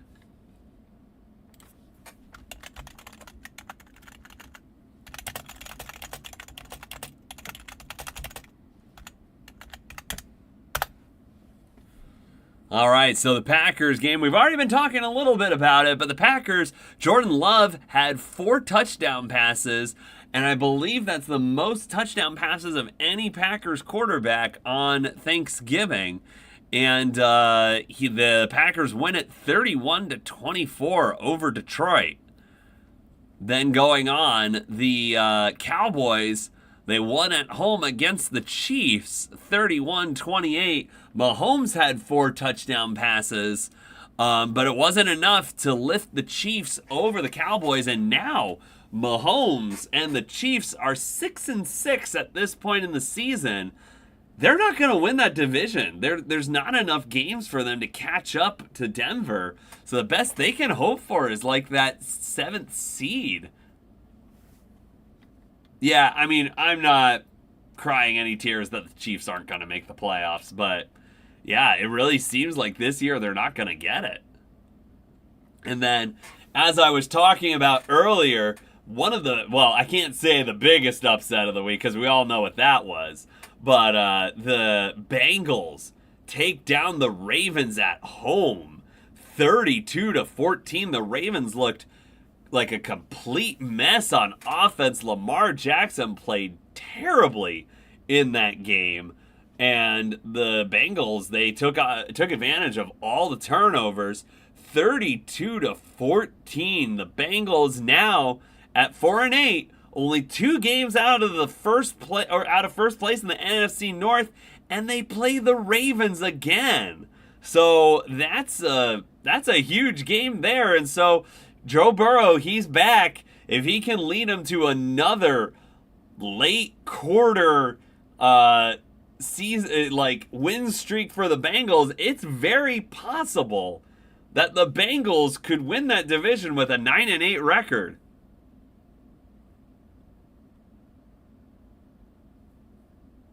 Yeah, Jets beat the Falcons. Oh, no.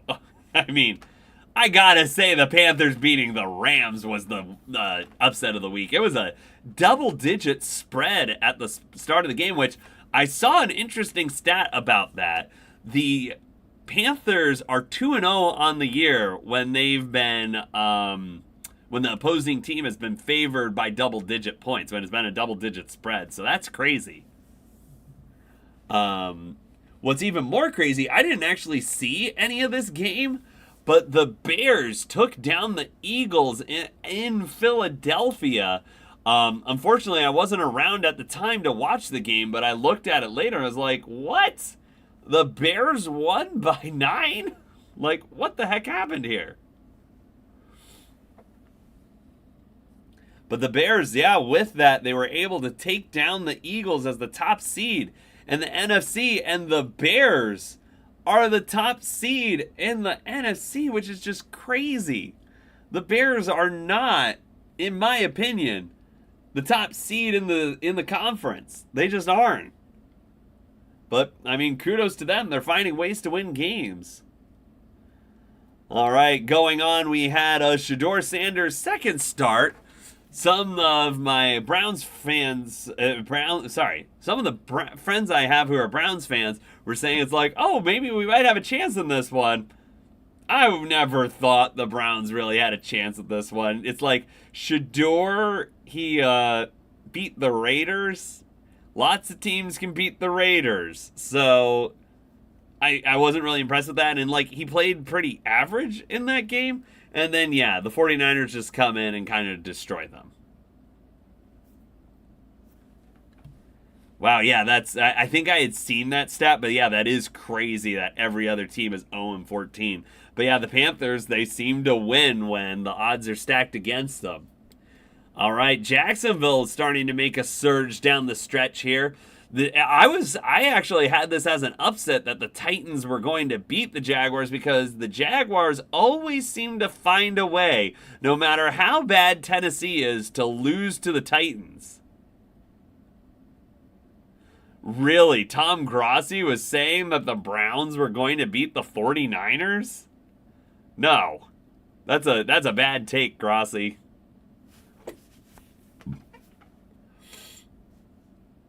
All right. Yeah, but yeah, so the Jaguars, they took care of business on the road against Tennessee.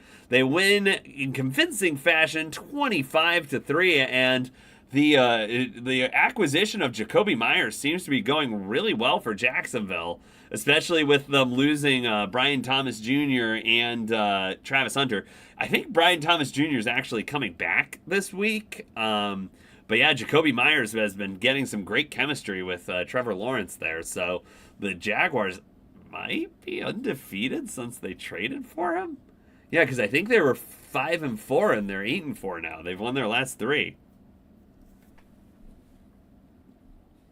All right, but one of the hotter teams in the league right now, the Texans, they were, I want to say 3-5, and they've won 4 in a row, and they took down the Colts in Indy.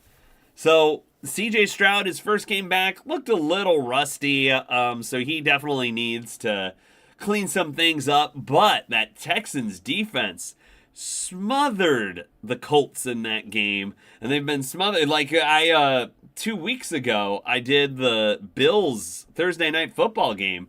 Texans defense won them that game. 8 sacks on Josh Allen there was insane.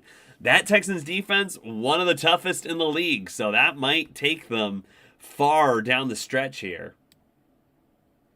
All right, we've got the Saints and the Dolphins. The Dolphins went up to an early lead there, but the Saints, they ended up clawing their way back and got an onside kick in the game, but just couldn't finish out the deal. They end up losing by 4, which that was unfortunate. They went for 2 to try to tie the game at 19. Minkah Fitzpatrick intercepts Tyler Shuck and runs it back for 2 yards. So instead of tying the game, they now need to get an onside and get a touchdown. But they got the onside, just couldn't quite get the touchdown. Yeah, it was a 4th and 1, and they did a quarterback sneak with Tyler Shuck. I was watching it live, and I'm like, wait, their comeback attempt is just over already? And it was. All right. Going on to another big upset this week. The Jets take down the Atlanta Falcons, which I just love seeing the Atlanta Falcons choke. They're a division rival. Everyone always says, oh, the Atlanta Falcons are going to be so great. And then they suck. Or they keep losing winnable games. It's great. But yeah, Tyrod Taylor leads the Jets down the stretch. And to be fair, I think that they had the Falcons had 2 drives where they went 3 and out towards the end of the game that they could have gotten some points on the board there. But then, yeah, the Jets got the final drive and were able to get that field goal, which Nick Folk just barely made that. It was such an ugly knuckleball kick, just barely crosses over the goalpost, the crossbar. Crosses over the crossbar, gets it in. Yeah, I mean, They're not making the playoffs this year, that's for sure. I mean, I think they're not technically eliminated, but they need so much to go their way if they're to have any shot. All right, moving right along here. The Tampa Bay Buccaneers only able to squeak out from their game against the Arizona Cardinals with a 3-point victory. I was watching, the Cardinals had a final drive to try to tie or take the lead there. I was like, oh, come on, Cardinals, you can do it. And then they went 4 and out. So they didn't really get close to pulling the comeback off there. If they had, the Panthers would be in the playoff picture right now. But alas, that is not the case. Bucs still lead the division, and they are the 4th seed in the playoffs. But now time to talk about the upset of the week. When there were so many upsets to be had, but this one's far and away the biggest upset. Carolina takes down the number 1 seeded Rams 31-28 at home. I actually only caught the second half of this game. I was expecting to turn on the TV, and I literally almost bet an alternate spread in the Rams' favor because I thought this was going to play out like the Bills game. I was going to give them like 23 points on the bet, but I decided not to do it. And I'm kind of glad I didn't because the Panthers ended up winning that game. Bryce Young was definitely clutch in big moments. Bryce Young is not a great quarterback, but I will give him credit. He does have the clutch gene. He's had a lot of big-time plays in clutch situations this year, so I got to give him credit for that. Yeah, I will say the Rams, it might have been a little bit because of the bad weather in the game, but the Rams don't turn the ball over 3 times, especially when one of those was a pick that got returned for a touchdown. So that was 7 points you spotted for the Panthers just by doing that. It was a bad pass. Yeah, so I was kind of surprised on that. But yeah, definitely pleasantly surprised that we were able to pull off the upset, especially when the Rams were driving at the end of the game. I'm like, oh yeah, they're going to get the field goal and probably a touchdown. But then Derek Brown, one of the most underrated players in the league, playing lights out this year, able to get the strip sack off Stafford, and then the Panthers recover it. And then they're able to get 1 first down, and they're able to run the rest of the clock off, and the Panthers get a huge upset win, which they desperately needed after that lackluster game against San Francisco. All right, moving right along. Max Brosmer will probably not get another start because he played terrible against Seattle. Seattle pitches a shutout. 26-0, Jordan Addison and Justin Jefferson talking about how upset they are and how rough of a season it's been. I think things are falling apart in Minnesota a bit. But not much to say there. Max Brosmer threw 4 interceptions and basically lost them the game. To be fair, though, the Vikings defense played really well, held the Seahawks offense under 200 yards of total offense. The Bills and the Steelers. The Bills kind of ran away with this one. The Steelers never really had much of a chance once the Bills adjusted to what they were doing. Bills run away with this one, 26-7. Didn't see much of the game, but it just seemed like a standard. Steelers didn't really show up to play. And then we had the Chargers taking care of business against the Raiders. Not much to say on that one there. It'll be interesting to track that Justin Herbert injury, see if that impacts him down the stretch. I have the Chargers as an upset victory over the Eagles this week, but I wasn't really sure if that was, I had assumed Herbert was going to be playing. If it's Trey Lance in there for the Chargers, I don't know if they're going to pull that one off against the Eagles, but we'll have to wait and see. Sunday Night Football, the Broncos survive overtime against the Commanders. The Commanders were going for a 2-point conversion to win the game. Could not get it. Ball is swatted at the line. Mariota not able to get the pass over to the defender. And the Broncos hold on to a 1-point win, 27-26. They're 10-2 on the year, and I want to throw up in my mouth. I hate the Broncos. And the final game of the week, Patriots took care of business against the Giants, and the most memorable thing, two things came out of that game. Jackson Dart has no idea how to protect himself, got flown onto the sideline by a hit by one of the Patriots players, which he was in bounds. He's a runner. Like, I know the Giants sideline got mad about it, but he was a runner, and they hit him. And he's a small quarterback. He went flying. And then the other thing was Younghoe Koo getting his toe stuck in the turf while he was trying to kick the ball. Didn't even hit the ball. And yeah, that was really only everything that came out of that Monday Night Football game. Patriots took care of business, looking like one of the best teams in the league. Yeah, and Drake May continues to be super efficient. All right, looks like we're getting started for the third quarter here. Time to change my graphic. We are no longer in halftime. That was the Dustytron halftime report. Hope you enjoyed my excellent analysis of the previous week's games.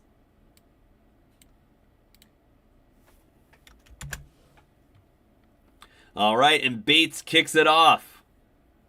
It's going to be fielded by Turpin at the 5-yard line, taking it forward, and gets it to the 30-yard line. And so that possession football, it's going to move. Dun dun. And I need to sneeze.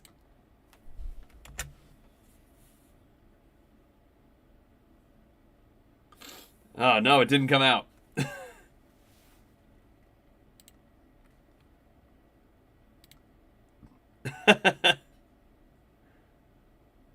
I appreciate the compliment of my flawless halftime analysis.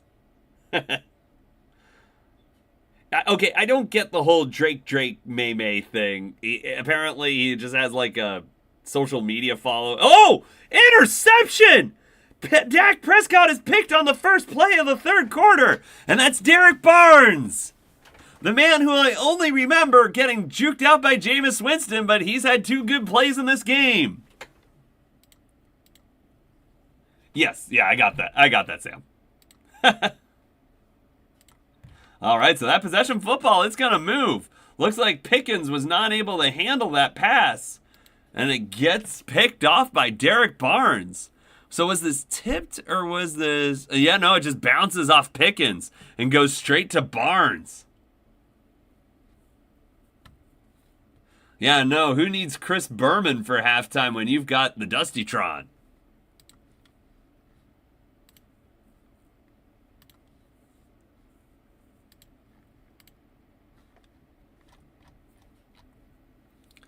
All right, so this is already in the red zone at the 14-yard line for Detroit.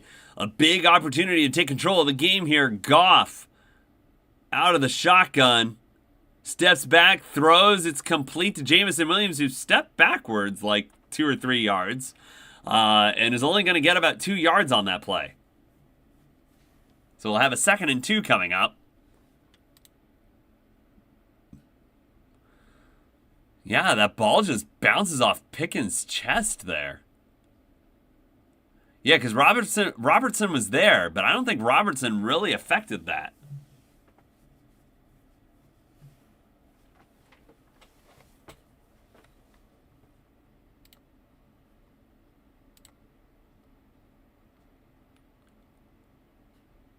All right. Goff back to throw. Throws towards the end zone. He got a guy. It's Tesla. Touchdown!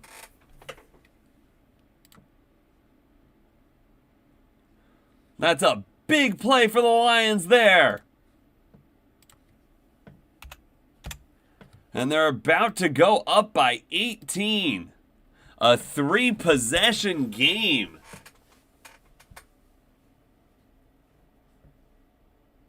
So the Cowboys defense, I mean, maybe the Cowboys defense was just the remedy that the Lions offense needed, but the Lions offense looking like it's playing pretty good today.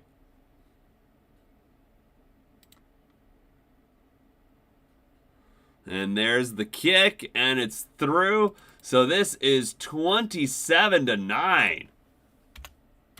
Only 46 seconds into the third quarter. The Lions, they take the Cowboys' possession right back and put a touchdown on the board. Yeah, that would be nice. I mean, tell me about it. I have no idea the consistency of my team.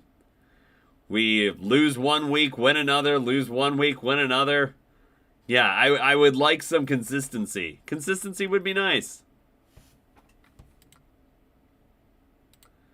I mean, if you lose to the Rams, that's not...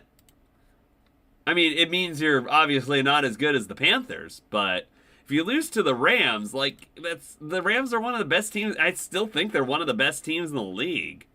So I don't think that's a bad loss.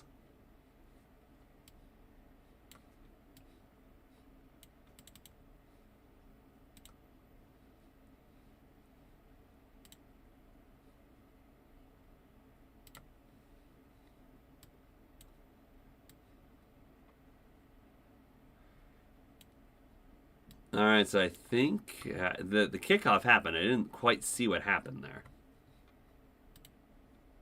So adjusting my window.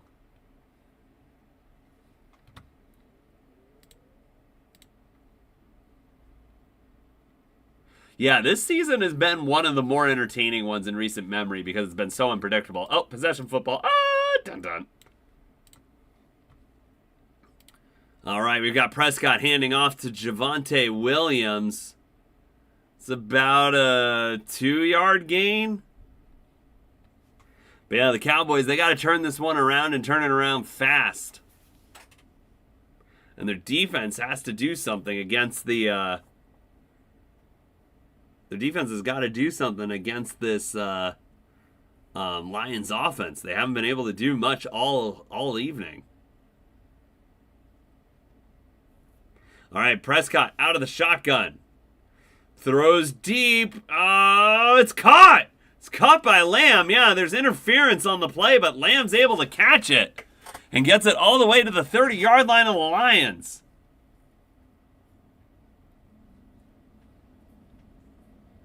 Yep, so the penalty is pass interference there. Yeah, so the Vikings last year, I wasn't fully sold on them. But yeah, Eagles, I think it's going to be interesting to see how the Eagles finish down the stretch this year because they look like they're having some issues. Javonte Williams gets a 12-yard run on first down here, so, okay. The Cowboys trying to take some momentum back. They're right down the field and already in the red zone. Maybe we'll have a crazy second half here.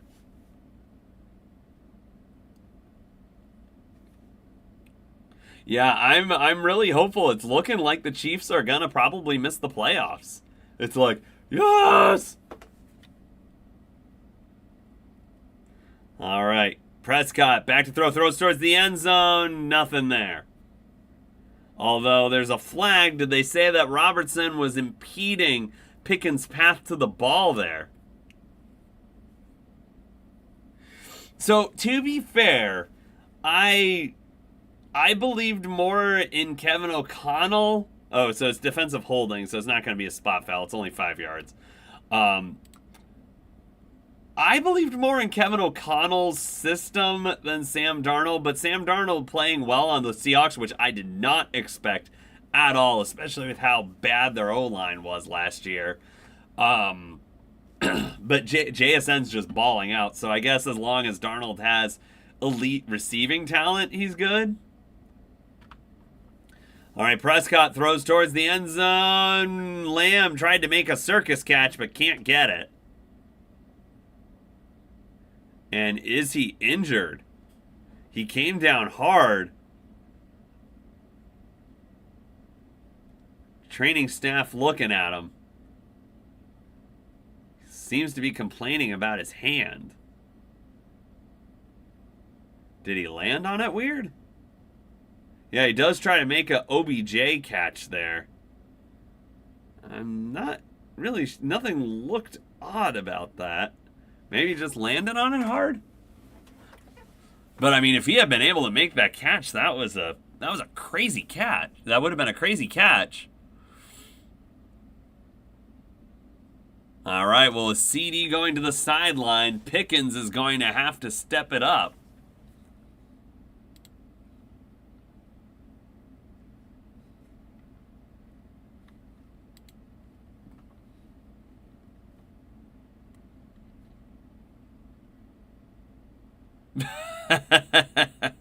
That's a good joke, Sam.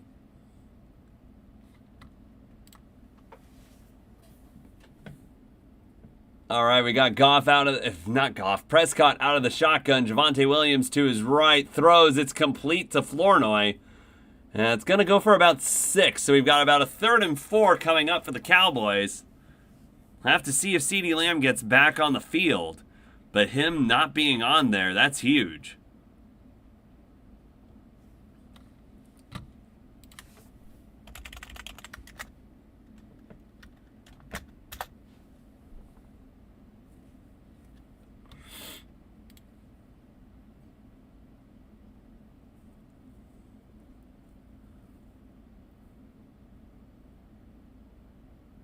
All right, 3rd and 5 is the official tally here. The Lions bring one extra. Throws, it's incomplete. No flag. Flournoy was hoping for one, but didn't get it. And so now, I don't think you can't kick a field goal here. You're down 3 possessions. You've got an opportunity in the red zone. You got to go for this here. And it looks like that is indeed what the Cowboys are doing.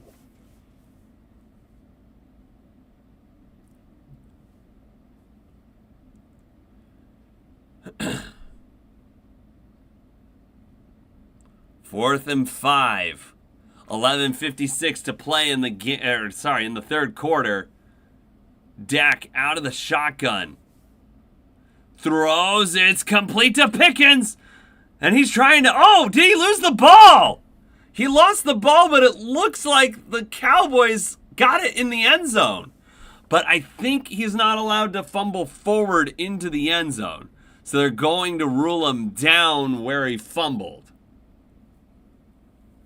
This will be an interesting ruling. Either that or they call this forward progress down.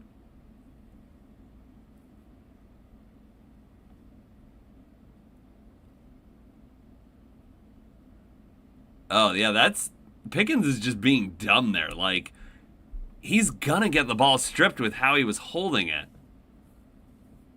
And you already had the first down, you just get down. That's sloppy play, but the Cowboys do recover his fumble.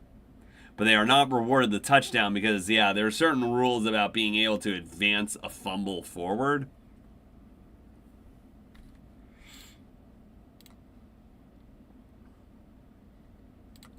All right. Prescott under center. Hands it off to Javonte Williams, who's pushing forward. Doesn't get it in, but he's 1 yard away. 2nd and goal upcoming. With this being an 18-point lead, they might go for 2, but I personally wouldn't do it yet. Because even if you get the extra point, that makes it 11, which is a 2-possession game. 12 is not. Well, I guess it could be, but you could get a touchdown at 2-point conversion and field goal. Oh, Javonte Williams gets in, so we'll see what they end up doing here. But that makes it 27-15. So Dallas, with a nice, efficient drive down the field, gets into double-digit point territory for the night. That's fair. Yeah, they do tend to win, don't they? Let me look through my history here. Yeah, they beat the Vikings last year when I streamed that. They beat the 49ers when I streamed that. They beat the Packers. Yeah, they won all 3 games I streamed. All right, the extra point is good. So they make it an 11-point lead, which I think is the smart thing to do. That means a field goal and a touchdown and a 2-point conversion would tie the game. Wait, Bill, you think the game might be over? The Cowboys just tied.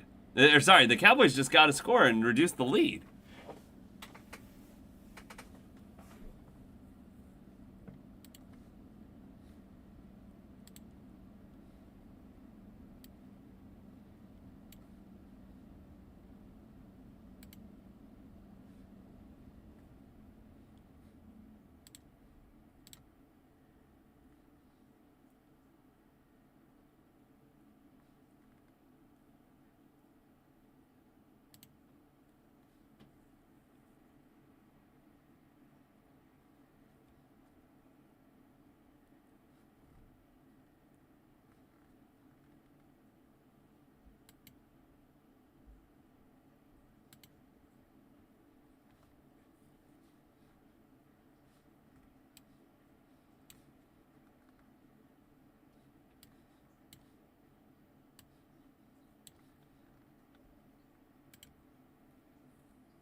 Okay. All right. I think I got this back up. All right. I was having some trouble with my YouTube studio on the side there. There's a view where it's like I'm trying to get my stream view off because I already have that up in OBS, so I just want to be able to see the chat. But it's not letting me do that. I had it at one point, but then I had to refresh the screen, and I haven't been able to get it back. So what's the injury, Sam? I mean, it's probably a hand injury. But yeah, that's a big hit to the Cowboys.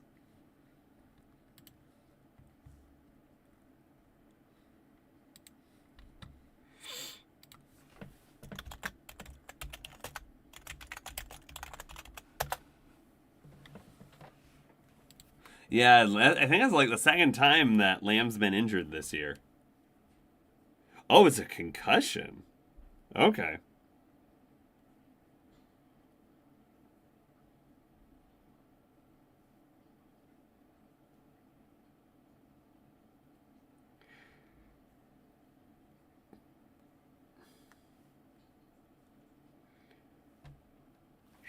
Okay.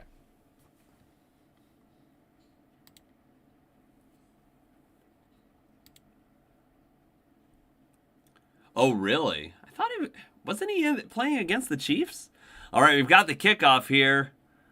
And the Lions return man's going to get it to the 25, or sorry, the 32? Sorry, his number was 25. That's why that came out of my map. That's Jacob Sailors.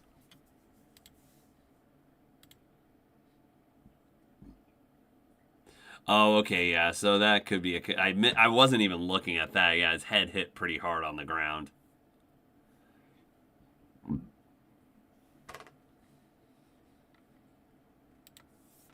I could be wrong too. I haven't been following the Cowboys too much. Plus, I don't have any stock in CeeDee Lamb in fantasy, so I haven't really been tracking that. All right, here's a handoff to Gibbs. Gibbs tried to go up the middle and then tried to cut it to the left and gets taken down by Deron Bland for like a loss of 5. Oh, possession football needs to move. Ah, dun dun.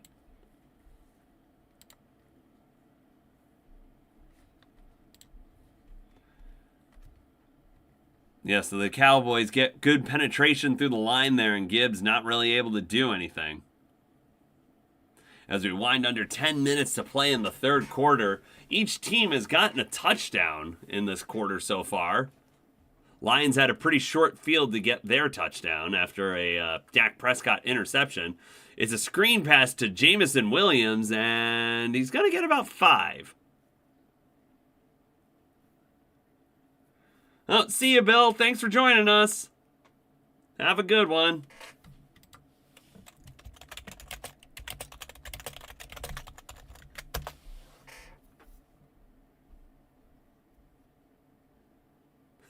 Yep, so Sam, you're the resident Lions fan. Bill is the resident Packers fan on this stream. He's been joining a good amount of the streams this year. All right, Goff in the shotgun. 3rd and 8. Throws. It's complete to Gibbs. Gibbs cuts in and gets the first down. That's a big play.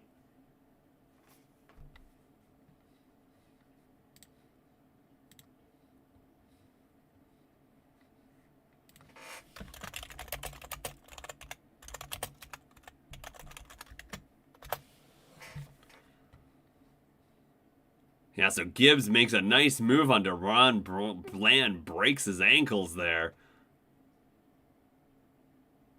Yeah, Gibbs able to get that first down.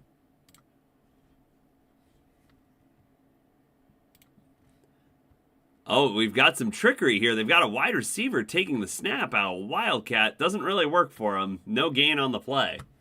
But yeah, I should look. What is the next Thursday night football game?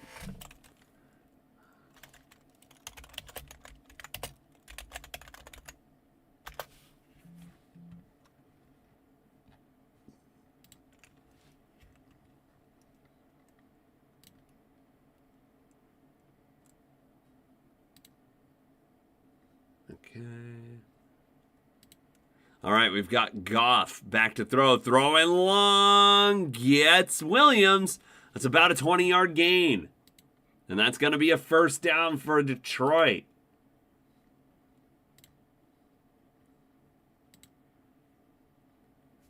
Falcons versus Bucks. Okay, I'm gonna, yeah, that one I will stream because I will be heavily. So I hate the Falcons though, but I need the Bucks to lose.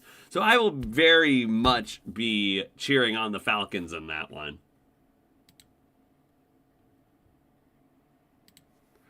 All right, we're under halfway to play in the third. Just went under 7.5. 1st and 10 for the Lions at the Cowboys 35-yard line. It's a handoff to Gibbs up the middle, and he's going to only get about 1 yard.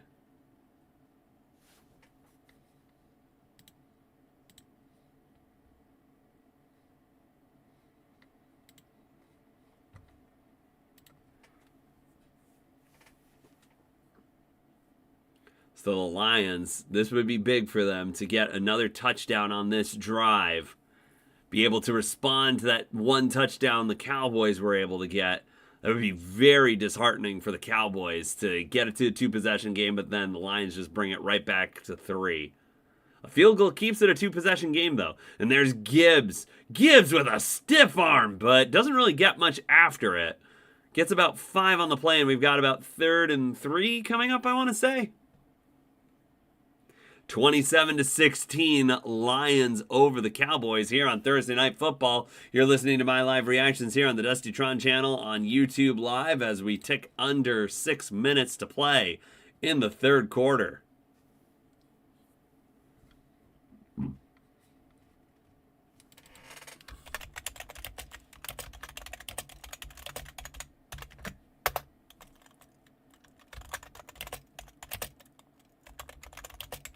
All right, we got Goff on 3rd and 5. Throws. It's incomplete.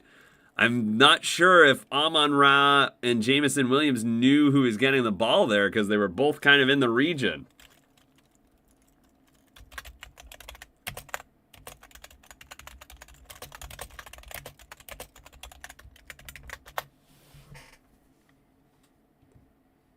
Yeah, I almost feel like Amon-Ra and Jameson Williams ran the same route there when they weren't supposed to. They were like right next to each other. I think Amon-Ra didn't expect the ball was going to get there.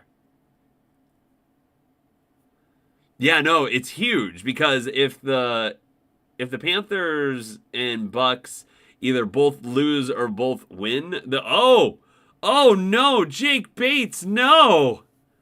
That was a bad kick. And it's no good.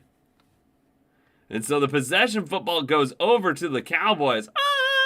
Dun dun. Oh, it got blocked. That's what happened. I was like, wow, that was a really awful kick. But yeah, it gets blocked by the Cowboys. And now Dallas might be staging a comeback here.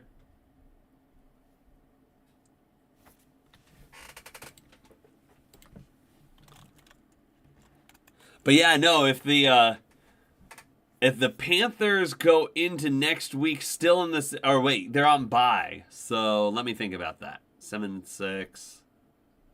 Actually, I don't know who has the division tiebreaker. The Bucks play the Saints this week, I think. Let me see.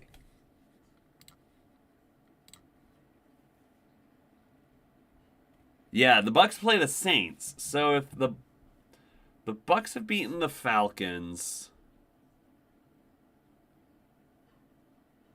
and I think they won against the Saints the first time. So they're 2-0 in the division. Is that right? Yeah, because that would be 2. Yeah, they've got. Wow, the Bucks have 5 division games. No, 4 division games in the final 5 weeks. That's nuts. So that's a big, brutal stretch for them. Yeah, Bucks, Saints. Yeah, so if the Bucks lose that one, they're 7-6. So that means the Bucks are 2-0 in the division right now. The Panthers are 2-1. So yeah, if they have the same record, the Bucks would be tied with them, but I think they still have the tiebreaker over Carolina. So if the Bucks lose this week, they'll still have the division lead. But if they're playing the Falcons, I will definitely be rooting against them in that situation, because if they lose that, the Panthers would have the division lead until they play their game on Sunday. So, which of course they'll lose to the Saints, because they're going to lose to the Saints. I really hope they don't, but I just have a feeling after coming off a big win, as big of a win as winning against the Rams, they're in for a letdown.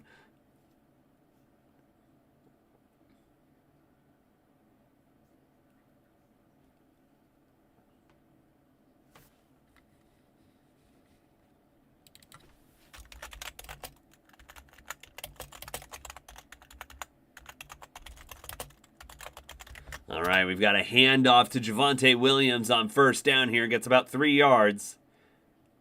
About 5:30 left to play in the third quarter.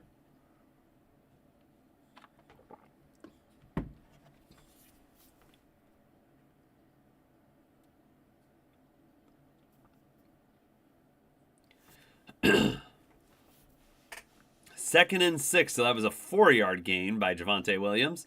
Ferguson moves in motion. Prescott has Malik Davis behind him. Throws. Oh, he's got a wide open. Who is that? That's Flournoy.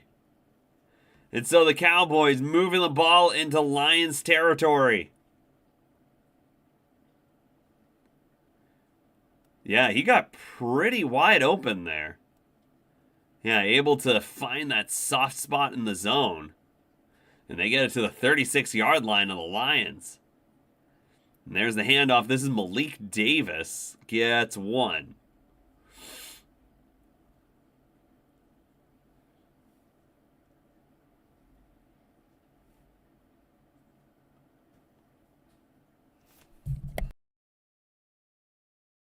Huh. Finally, my sneeze came out there.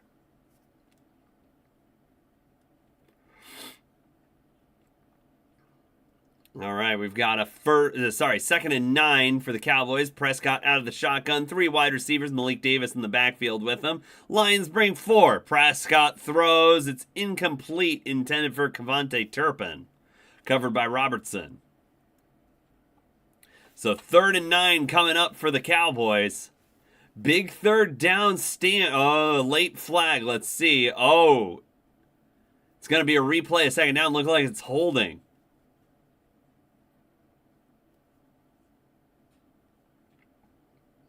Who's it on? It's on Thomas. That's Nate Thomas out of Louisiana. Yeah, kind of holds up Hutchinson there. All right, 2nd and 19. Prescott out of the shotgun. Oh, no. It's Sam spoiling it again.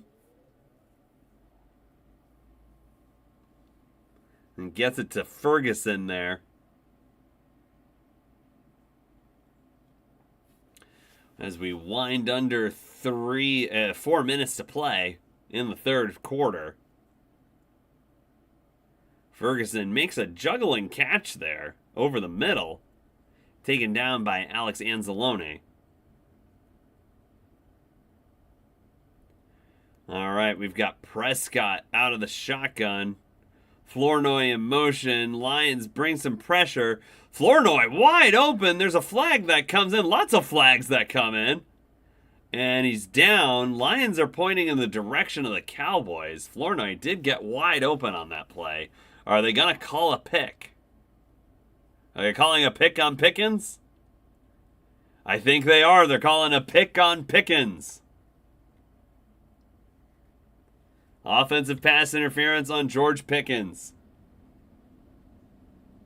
Yeah, I know there was one I saw recently. I think it was actually against the Chiefs. That was really not a great call. Yeah, he does basically cause the Lions guy to fall over there, and it gets Flournoy wide open. So that's probably the right call there. So we're back to 3rd and 19. Cowboys getting penalized a lot today. They're one of the more penalized teams in the league. At their own 45, Lions bring 4. Prescott back to throw. Throws, and it's incomplete. Pickens wants a flag, doesn't get it. So 4th and 19 from the 45. What do you do here? Do you have Brandon Aubrey kick a kick? And it looks like they're keeping the offense on the field, but I'm not quite sure. Oh, that's a good play by DJ Reed there. All right, here's Aubrey. 63-yard attempt. It's up, and he got it. Aubrey perfect on the night and makes this a one-possession game. 4 of 4 for field goals for Brandon Aubrey. And I think he had 3 straight missed 60-plus yarders before that, but hits the 63-yarder with some room to spare. Is he going to get a random drug test after this game? That's usually what you see the NFL do after someone has a good game. Although I don't know if you're really drug testing the kickers.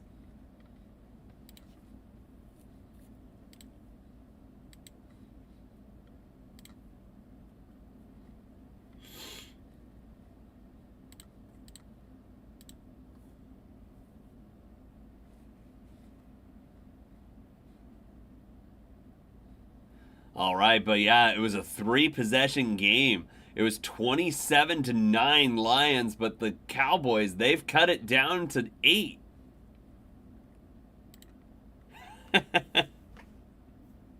Just injecting steroids directly into like his right quad or something.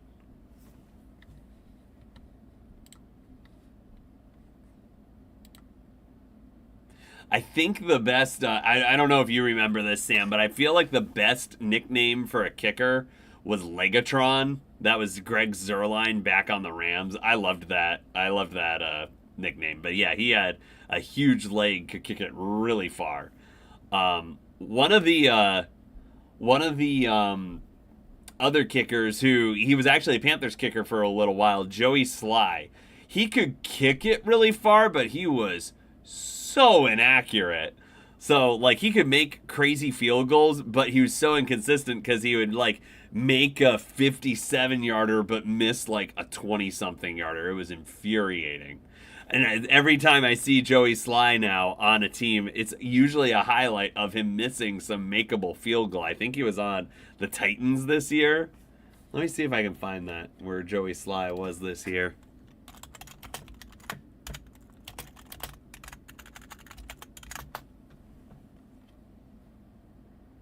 Oh, you haven't heard of Legatron. Okay, yeah, no, he was the kicker for the Rams when they went to the Super Bowl 53 against the Patriots.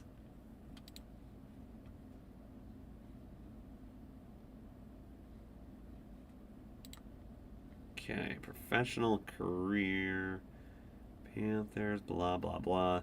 So his Panthers, went to the Texans, went to the 49ers, went to the Jaguars. Okay, yeah, so it was the Titans this year.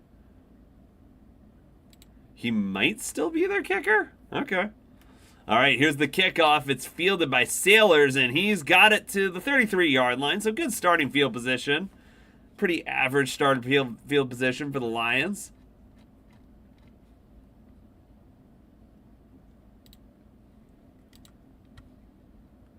Yeah, taking a look at some of the stats today. Prescott, 70% completion percentage, 21 of 30, 266 yards. But no touchdowns, has that interception. Compare that to Goff, who's 19 of 28, 67.9% completion percentage, has 1 touchdown and no interceptions. All right, Goff under center. The Lions got to take some of this momentum back. Hands it off. That's Montgomery, who that might be only his like second or third carry of the game. Sorry, I guess it's his 4th carry of the game. Gets 9 on the run.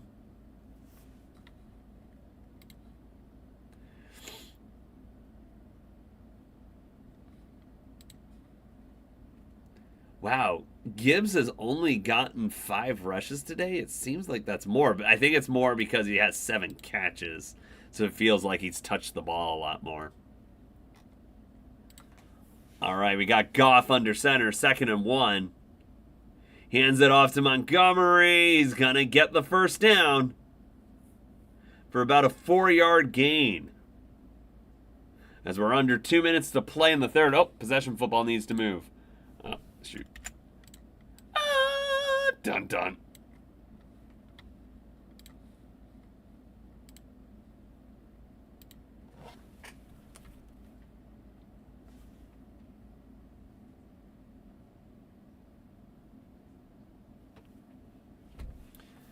All right, under a minute and a half to play. 1st and 10 for the Lions at the 45-yard, their own 45-yard line. Yeah, they would love to just like milk clock off here. Oh, there's a flag. Lots of Cowboys in the backfield. Goff just kind of throws it at the feet of Amon-Ra St. Brown. Let's see what the penalty is. Looked like it was thrown pretty soon after the play started. I wonder if it was neutral zone infraction by the Cowboys. No, it's a false. Oh, sorry. Illegal formation on the Lions. So they'll replay the first down from 5 yards back. It'll be 1st and 15.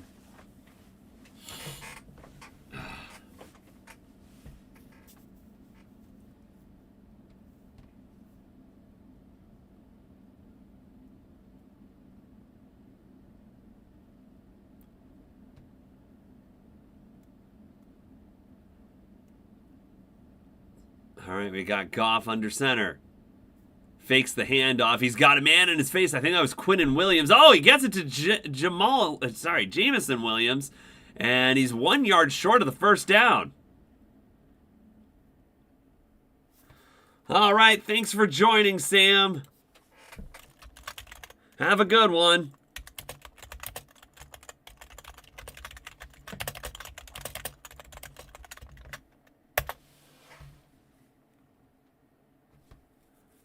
All right, we got, Jameson Williams.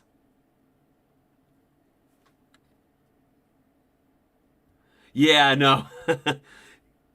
Yeah, these games go late, especially on a weekday. All right, yeah, so that is David Montgomery taking it for first down, and that will probably end the third quarter.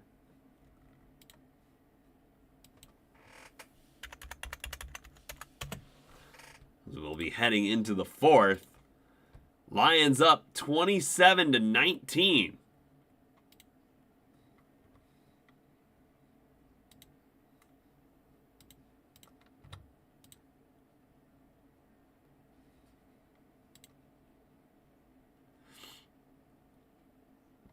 All right, we might have an interesting fourth quarter coming down the stretch here.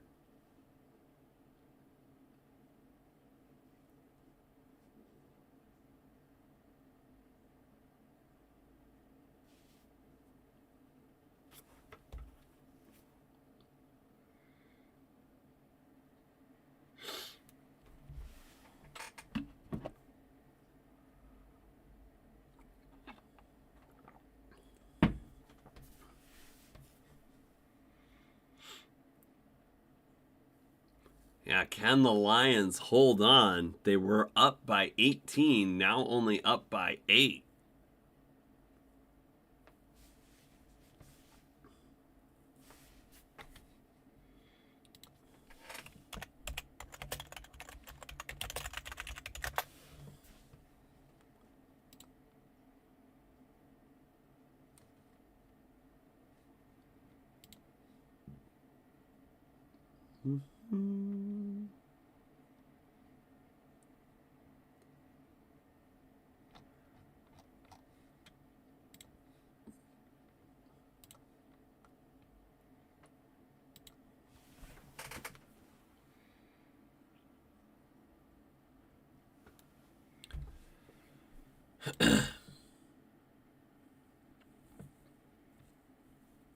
We'll be seeing the Lions continue their drive when they resume. The fourth quarter starts.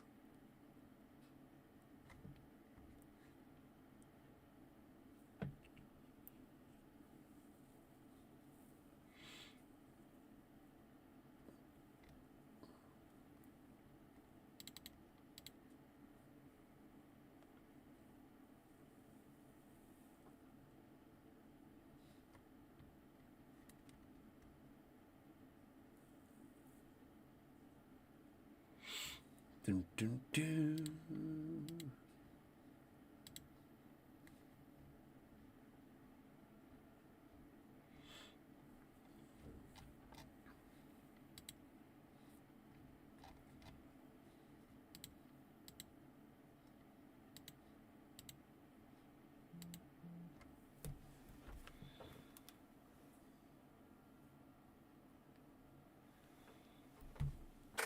All right, looks like the fourth quarter's starting up here.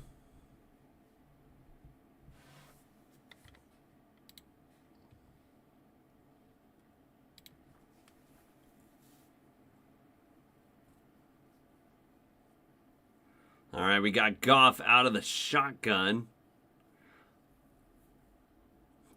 Fakes the pitch to Gibbs, and there's a flag. Might have been an illegal formation of some sort, or is it a false start?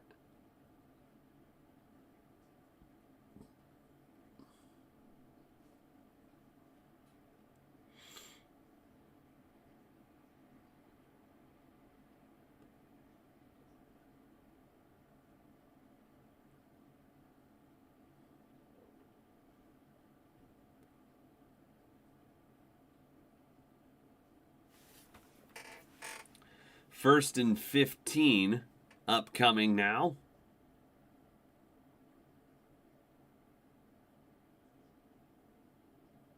Goff under center at the 50-yard line. As Montgomery in the backfield fakes the handoff to Montgomery. There's guys chasing him. There's another flag on the field as Montgomery is able to get 1 yard away from the first down line. Looks like they're signaling offsides on the Cowboys.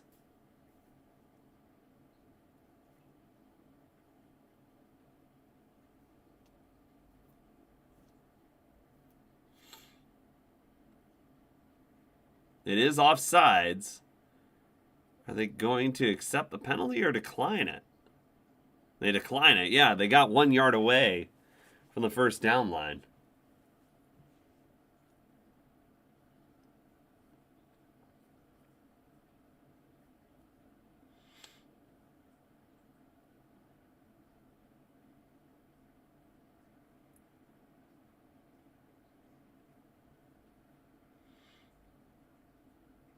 All right, we got Goff under center. Hands it off to Montgomery, who gets the first down. That's about a 6-yard gain for Montgomery.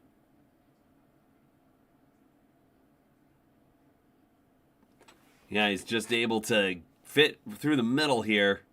Good blocking up front by the Cowboys, or by the Lions offensive line. And just creates a big hole for Montgomery to go through and get that first down.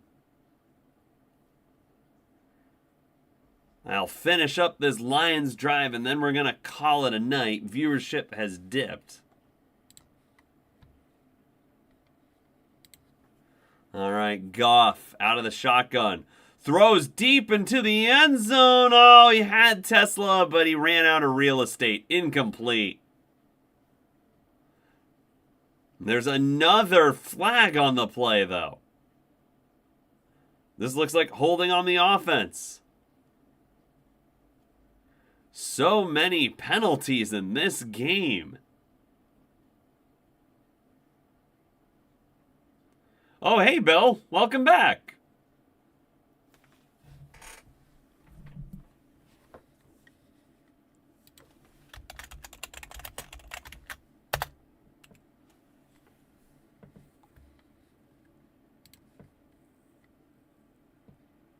All right, so yeah, after that holding call, we've got 1st and 20. Goff under center.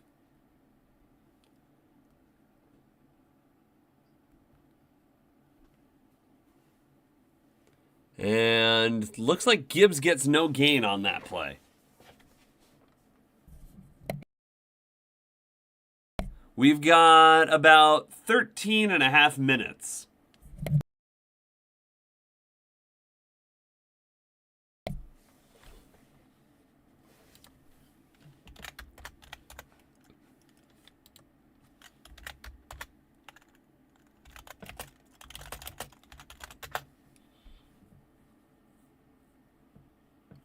All right, 2nd and 22 after that loss by Gibbs there. Goff throws. It's complete to Amon-Ra. Got about 6, I want to say, there. Yeah, so, I mean, if the Lions don't score on this possession, it's a one-possession game, and the Cowboys have a shot. 3rd and 13. This is going to be a hard conversion here. So many penalties in this game, though. I kind of want to see what the penalties and yardage associated with it. I feel like there's been like 5 penalties alone on this drive. It's a screen for Jameson Williams. They're trying to get him to, yeah, that's only 2 yards there. They're in field goal range, so that probably, yeah, Amon-Ra's in. It was Lamb earlier who went out. Amon-Ra, it was questionable to start the game, but he was cleared to play the game, and he hasn't come out. But CeeDee Lamb is out for the game. All right, Jake Bates got his last field goal blocked. It's a 46-yard attempt. Can he get this one? Snap is down. Kick is up, and it's good. So the Lions increase it to a 2-possession lead, an 11-point lead, 30-19 over the Dallas Cowboys. You're listening to my live reactions here on the Dusty Tron channel on YouTube Live. For those of you tuning in, this is the Dusty Tron channel. We post great content all the time. I post game picks on Tuesdays, power rankings on Wednesdays, and I stream my live reactions to Thursday Night Football every Thursday. So if you like this video, give it a like. And if you want to see great content, subscribe to the channel and click that notification bell to be notified of all our great content when it drops. So, Bill, I was talking with Sam earlier, and he's thinking like Bears-Broncos for the Super Bowl at this point. What do you have given the current standings in the NFL as your Super Bowl? Because I feel confident about nobody in the AFC. The Bills are the 7th seed, and I don't really think the Patriots are quite there yet to really be, I know they're the number 1 seed, but do I really see them going to the Super Bowl? Not really. So I'm really torn on who would get into the Super Bowl from the AFC.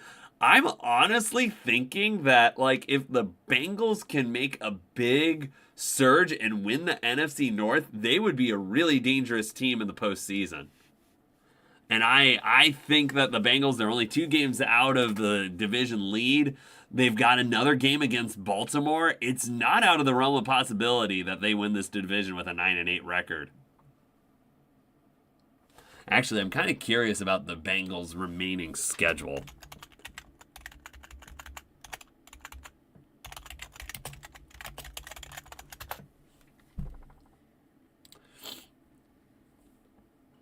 So yeah, they play the Bills this week. Then they play the Ravens again at home.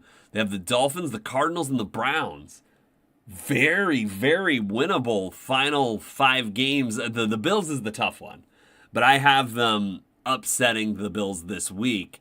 If they can win that Bills game, they've got 4 very winnable games down the stretch. So don't be surprised if the Bengals pull off the AFC North. Broncos versus Rams. Okay, yeah, no, I have the Rams in the NFC. I'm just like, oh, the Broncos. I just don't think they're a Super Bowl team. They're so ugly on offense. Defense is great, but really, really ugly on offense. All right, Bates kicks it off. And that's Cavante Turpin returning it. Gets it to the 25 to the 30, and he's taken down at the 30-yard line. So yeah, let's then look at the Ravens schedule. So Ravens have the Steelers this week, then the Bengals, then the Patriots. Oh, the Ravens have a much tougher schedule. So they have the Steelers twice, they have the Bengals, and then they've got the Patriots and the Packers. So the Ravens, they could lose some games down the stretch here. All right, it's Prescott back to throw he was under center. Pump fakes and now starts to scramble. Looks like he's going to get to the first down. He does. Runs for about 12. I'm actually kind of curious what the odds are right now for the Bengals to win the division. I feel like that might be a decent bet. The Bengals have a legitimate shot. Yeah.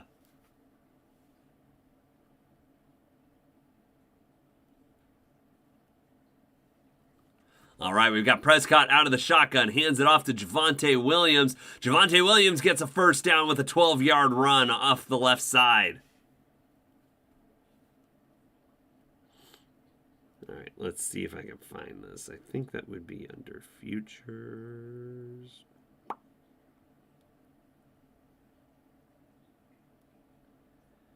The Bengals are plus 850. I think I'm going to do that.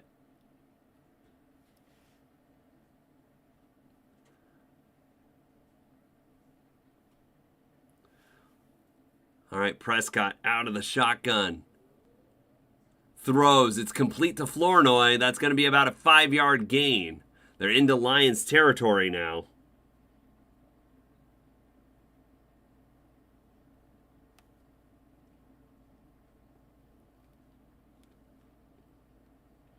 All right, yeah, but I did just put $5 on the Bengals to win the division. Plus 850 are the odds. So I was like, that's a decent bet there.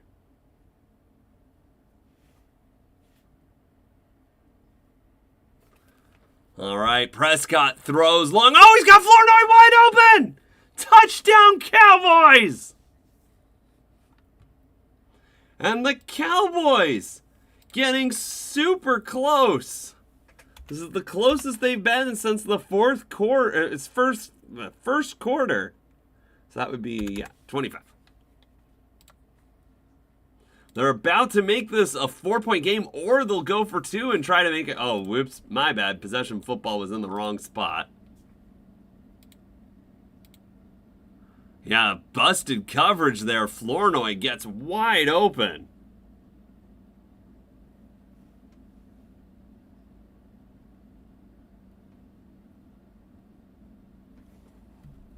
All right, they are going for the 2 points to try to make this a 3-point game with 9:52 left in the game. Prescott out of the shotgun. Looking, throws, got Ferguson. It's a 3-point game.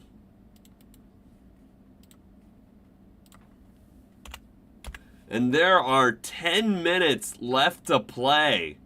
So the Lions, they got to finish this one. They've allowed the Cowboys to stick around.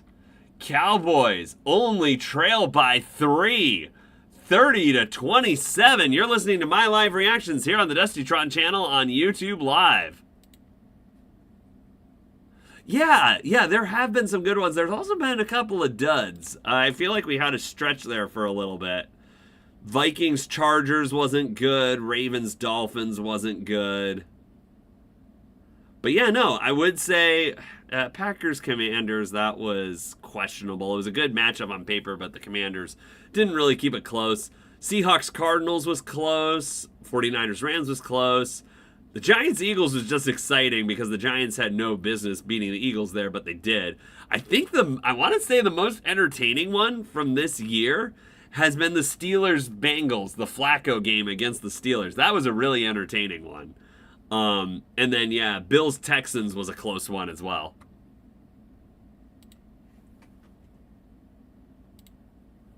Oh, welcome back, Sam.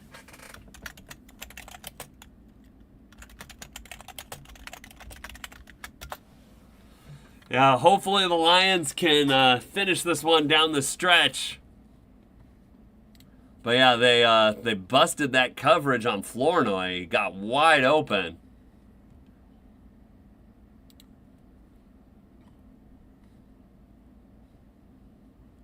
Yeah, I think if I had to choose one, it was the Flacco game. The Flacco game, there was just something where it's like, yeah, Flacco! You go, you 40-year-old quarterback. So yeah, I would say that's the one I've enjoyed the most this year.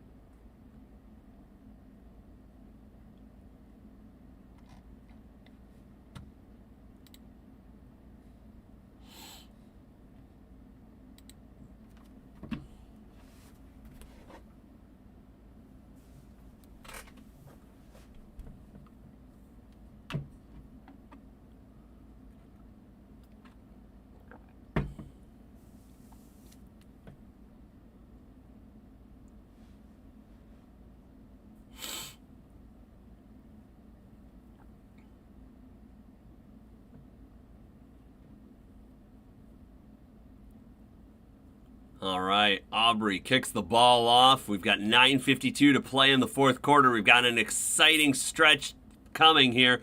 Oh, that's not Dwelly. That's Kennedy. Gets it to the 45. A big return. And just the signal we need to move the possession football. Dun dun. I think that the Cowboys have a good legitimate shot here. But yeah, this drive is huge for the Lions. They got to assert themselves here.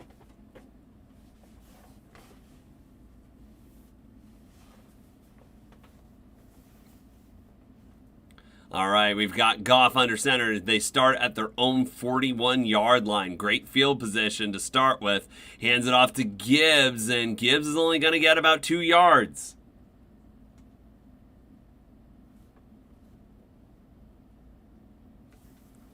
What the Lions can't do is have like a 3-and-out here and just give it right back to the Cowboys or a quick turnover or something like that. They got to have a methodical drive here, take some time off the clock, and reestablish themselves so they can get a touchdown. It's back to a 2-possession game. Field goal, not as great. All right, we got 2nd and 8 as we tick under 9 minutes to play. Goff is under center. Hands it off. Gibbs only going to get about another 2, so we've got a 3rd down and 6 coming up.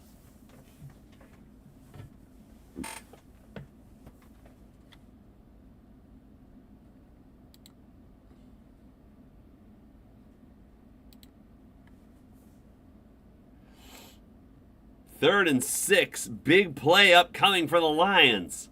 Goff out of the shotgun, has Montgomery to his left. Jamison Williams and Amon-Ra St. Brown are on the right side of the line of scrimmage.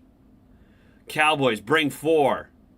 Goff throws. It's complete to Jamison Williams. And he's got it all the way down to the 24-yard line, but there's a flag. There's another flag, and is this going to go against Detroit? The refs are conferring. Are they picking it up?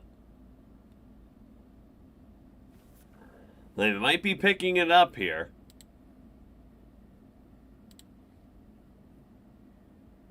Oh, roughing the passer. They hit Goff in the face. I think that gets tacked onto the play, so that's huge for Detroit. They're going to be within the 15-yard line.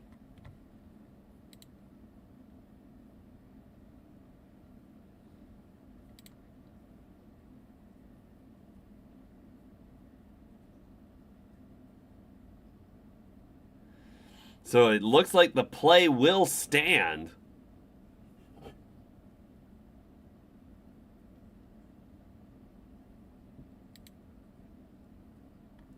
So this is a good response drive. The Lions still need to get this into the end zone, though. They have it on the Cowboys' 13-yard line, so that was really quick. All right, it's a toss to Gibbs.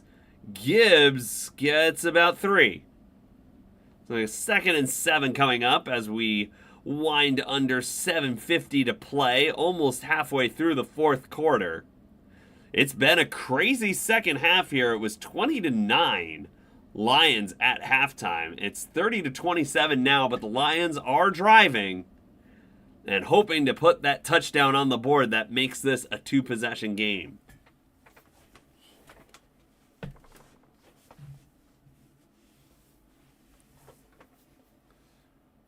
All right, Goff hands it off to Gibbs. Gibbs going towards the end zone. He's in! Touchdown, Lions! And that might be the record for Gibbs.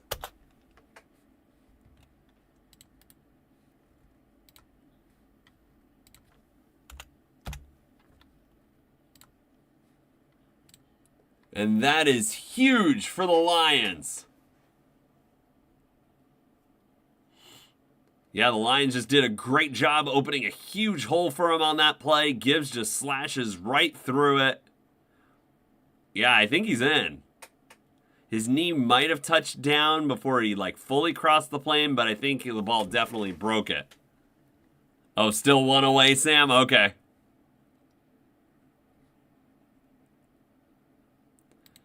I don't know about that. This game has been crazy, so there's still plenty of time left in the fourth quarter here, so I wouldn't count the Cowboys out just yet. Bates is lining up for the extra point. It's up and good. So the Lions make it a 2-possession game and a 10-point lead. They lead 37-27 over Dallas. You're listening to my live reactions here on the Dusty Tron channel on YouTube Live.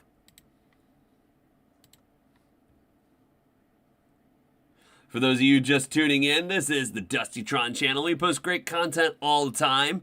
If you like this video, give it a like and consider subscribing to the channel and hitting that notification bell to be notified of all of our great content. I post weekly picks on Tuesdays, power rankings on Wednesdays, and on Thursdays I stream my live reactions to Thursday Night Football. We have a fun time here on the Dusty Tron channel.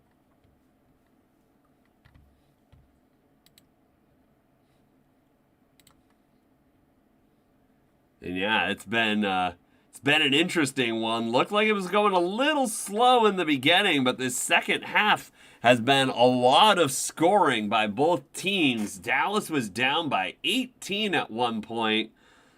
Got it all the way down to 3, but now they're back to being down by 10.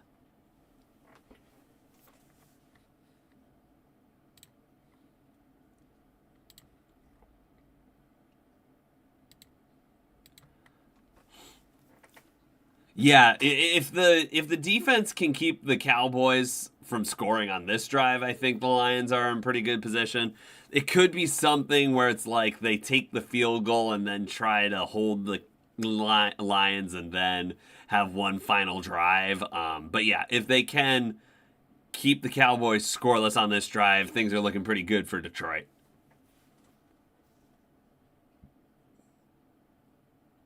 That being said, they haven't done a particularly good job keeping the Cowboys out of the end zone this half.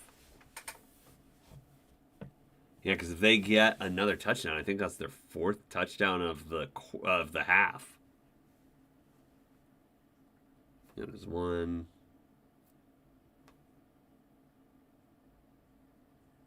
Oh wait, no, that was a field goal. So they have 2 touchdowns this half.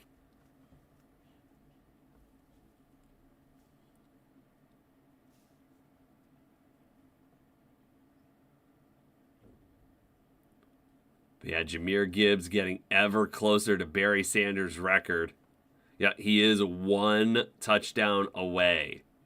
He's already 2 touchdowns ahead of Randy Moss for most touchdowns before turning 24. He's 1 behind Barry Sanders right now. All right, Bates kicks it off. Turpin with the return. To the 25, to the 30, gets it to about the 34. So that's where Dallas will start with this super important drive.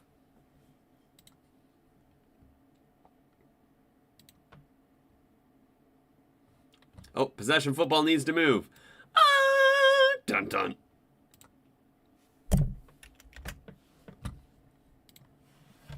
(37-27), lots of scoring here on a Thursday night. But Sam, I think we were talking about this earlier, but I kind of put my money where my mouth is. I actually put in a little $5 bet that the Bengals are going to win the division. I feel like they can pull it off. looking at what the Bengals' schedule is to finish off the year and what the Ravens' schedule is to finish off the year, I think the Bengals are going to do it.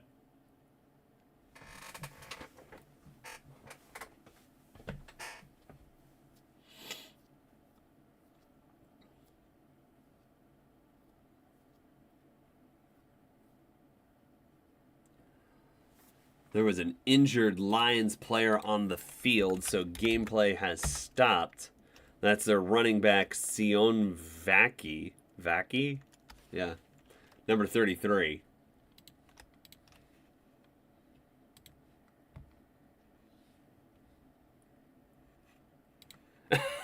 I mean, it's so, like, the Steelers had this division in the bag, and they just couldn't take care of business. And so, yeah, the Steelers, to their credit, they do have 2 games against the Ravens down the stretch. So if they can win those 2, then it's going to kind of come down to the Steelers and Bengals for the division.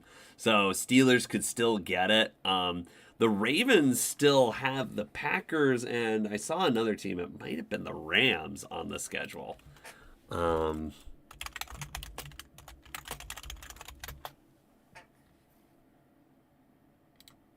Okay, no, so it wasn't Patriots. Patriots was the team that was the tough team that they have to face. So yeah, in back-to-back weeks, the Ravens have the Patriots and the Packers in the 5-game stretch. So they play the Bengals, they play the Steelers twice, and then they play the Patriots and the Packers. That's not the easiest down the field, down the rest of the season stretch there. But if you look at the Bengals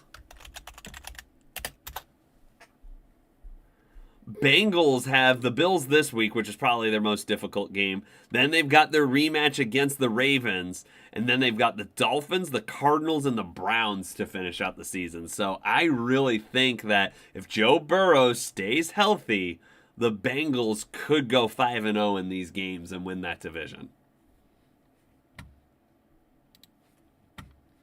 So that is my bold take for the rest of the year.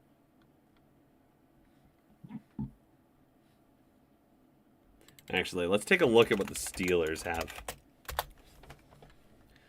Steelers have Ravens, Dolphins. Oh, the Steelers have a pretty light schedule. Ravens twice, Dolphins, Lions, Browns. So yeah, Lions is probably the most difficult game they have there. Prescott back to throw, is getting chased. Taken down for a sack by Muhammad. That's his second of the night.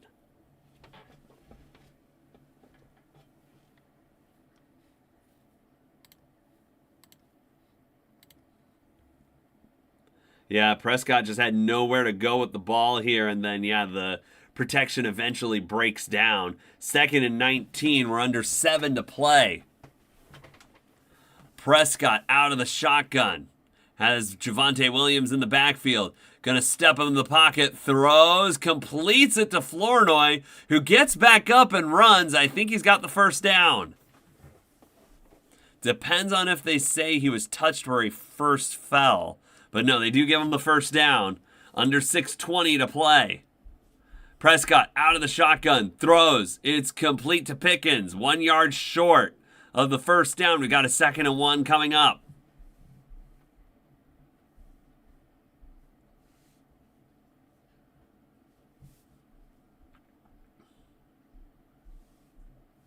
All right, we've got a handoff to Javonte Williams. He's going to go for 4 and pick up that first down.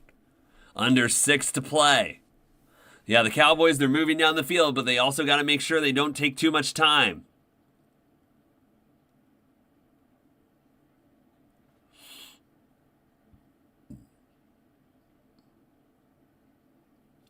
All right, we've got Prescott in the shotgun. Javonte Williams in the backfield. They fake the toss to him. Not really sure. Oh, Hutchinson getting to him, but doesn't get him down.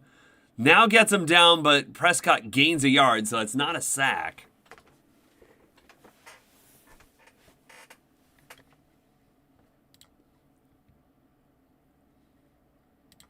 For those of you tuning in, this is the Dustytron channel. If you like this video, give it a like and consider subscribing to the channel.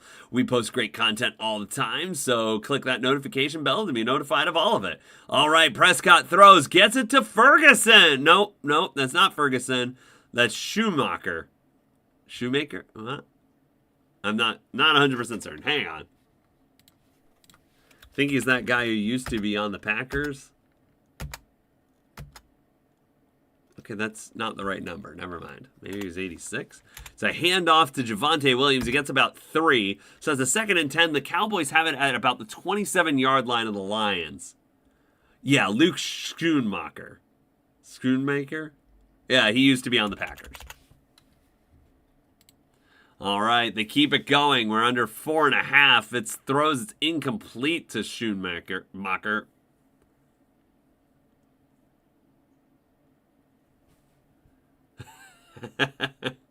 Yeah, you gotta brag when your team wins.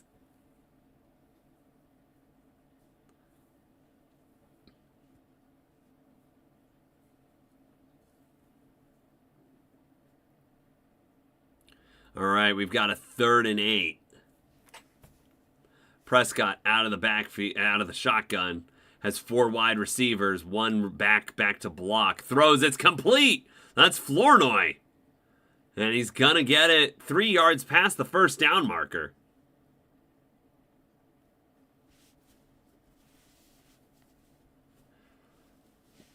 So they're at the 18-yard line of Detroit.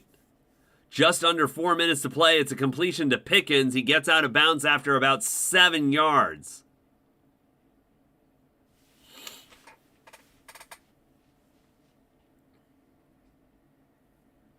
Second down and 3 coming up. The Cowboys, can they get it into the end zone quick enough? They have all 3 timeouts, so if they don't use any of those timeouts, they probably will kick off to the Lions and then try to get the ball back. All right, Prescott. Oh, the Lions are blitzing. He throws it up and just gets rid of it. Incomplete. So 3rd and 3 coming up. 3:50 to play in the 4th. Can the Cowboys keep their hopes alive here? They trail by 10 with 3:50 left to play.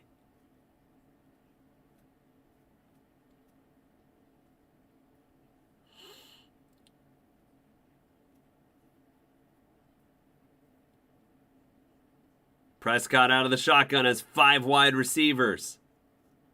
And it's a timeout by the Lions. They might have had too many people on the field. Dan Campbell's not happy about it.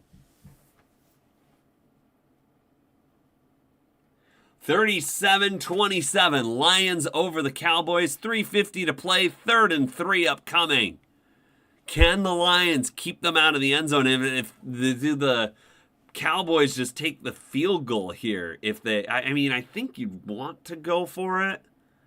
You want to leave the field goal as the last part of the piece of the puzzle, because that you don't have to get as far down the field. But if you don't, if you get sacked here, you probably take the field goal. That might have been a false start, but they don't call it. Throws. There's a flag down. Brian Branch is down as well.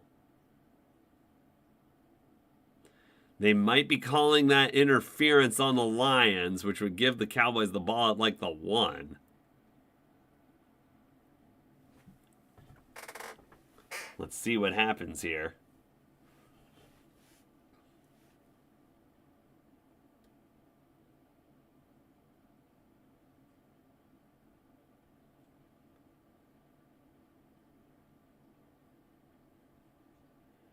Officials still discussing it. Yeah, I don't really see interference here. Oh, they're calling it offensive pass interference. So it's an incomplete pass. It's an incomplete pass, and they decline the penalty. 4th down. Brian Branch is down, though, and he's one of the toughest players on the Lions defense, so you hate to see that.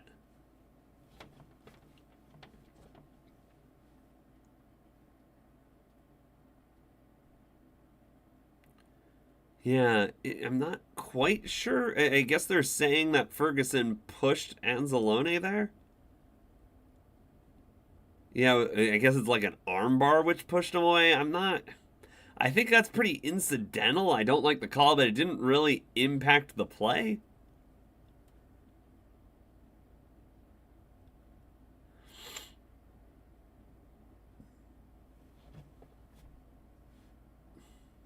All right, so it looks like the Cowboys are going to just take the field goal here rather than try to get the touchdown. That does keep them alive.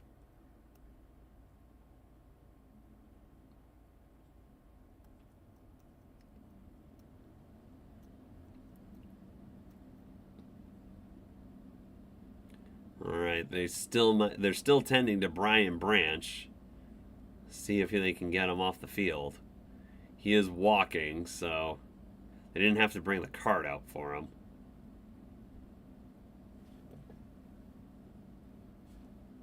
I didn't see anything egregious happen on the replay, but you never know how injuries like that pan out.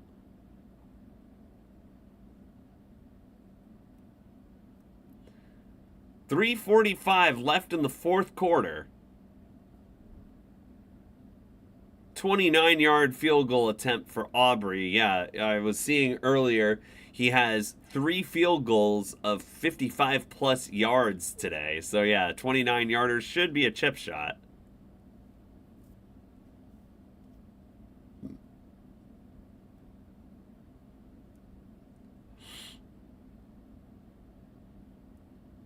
The kick is down, it's up, and it's good, so it is back down to a one-possession game. 37-30. So the Cowboys will most likely kick it off to the Lions, and then their defense will have to hold them. We'll see that upcoming when the game resumes.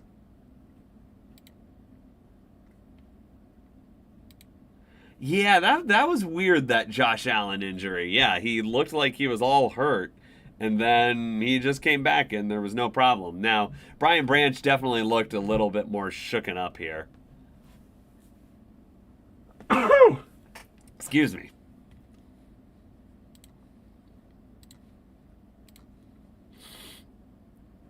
But yes, be sure to tune in next Thursday for Falcons at Bucks. I will be rooting heavily against the Bucks in that game because I need the Panthers to be able to have a path to win the NFC South. So I normally despise the Falcons, but go Falcons. Plus, it might help us a little bit with strength of schedule because we beat the Falcons twice, and the Bucks would have only split with them if they lose that game. So yeah, it always seems like the Lions just get a crap ton of injuries every single year. They can't catch a break. Last year, I think they could have gone to the Super Bowl if their defense had just been able to hold up, but their defense got way too broken down the stretch.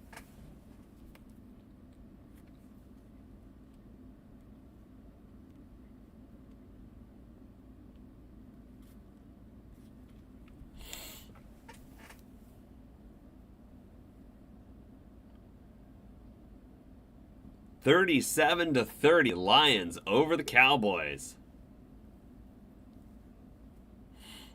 Yeah, I like Branch as a player. I don't want him to be injured.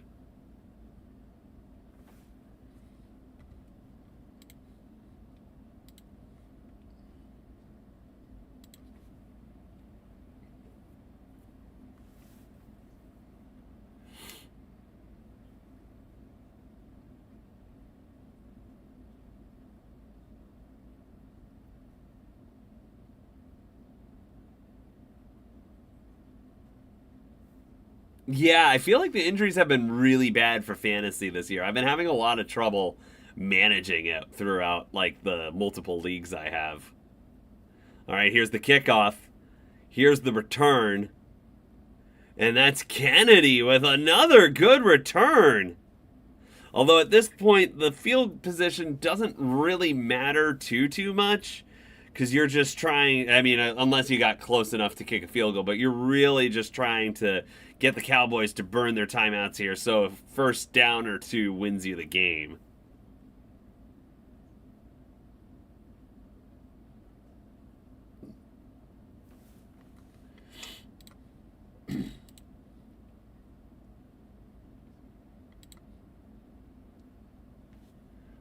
right, 3:34 to play. Goff under center. He's got Gibbs behind him. They start at their own 49-yard line. So, like I said, a great return. Hands it off to Gibbs up the middle. Gets about 2 yards.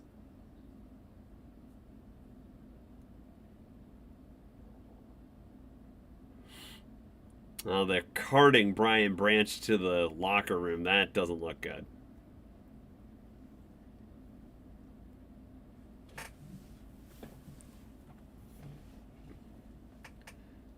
All right. Under 3 to play. 2nd and 9. Can the Cowboys defense hold and give the Lions one more chance? Or sorry, the Cowboys offense one more chance. Goff under center. Fakes the handoff. They're throwing, and it's complete. It's Amon-Ra St. Brown to the 20, to the 15. Did they drag him out of bounds? No. They're saying that they keep the clock running, but that is a huge play because it gets them into field goal range, and they can kick a field goal and make it a 2-possession game. Gutsy call by Dan Campbell, and it pays off. Yeah, but if you throw an incomplete there, you stop the clock and the Cowboys don't have to use a timeout. So it's a very risky play, but it pays off for them, and now the Lions in an excellent position to win this game.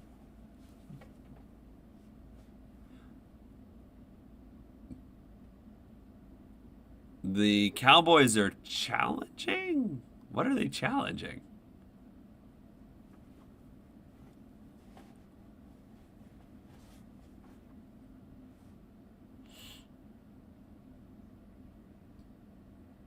Oh, they're probably challenging if he went out of bounds.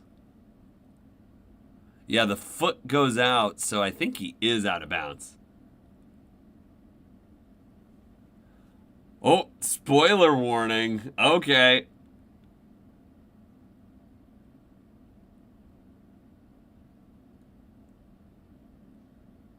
So that must happen after this Cowboys challenge. They lose a timeout on that. Or did they just call it? Or, I don't know.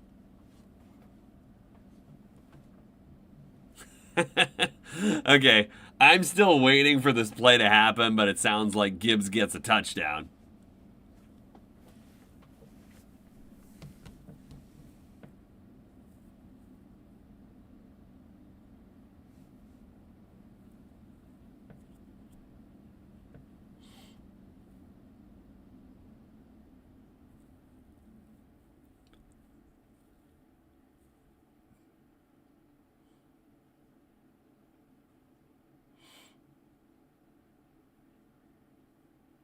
Still waiting for them to get going here.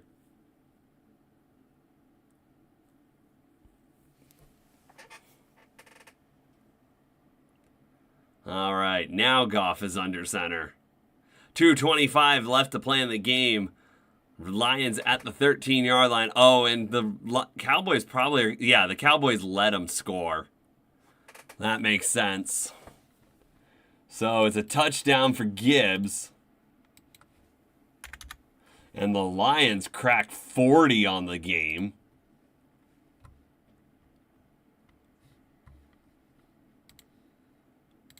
(43-40), and this one's most likely done at this point. So a disappointing loss for the Cowboys. I feel so bad for them.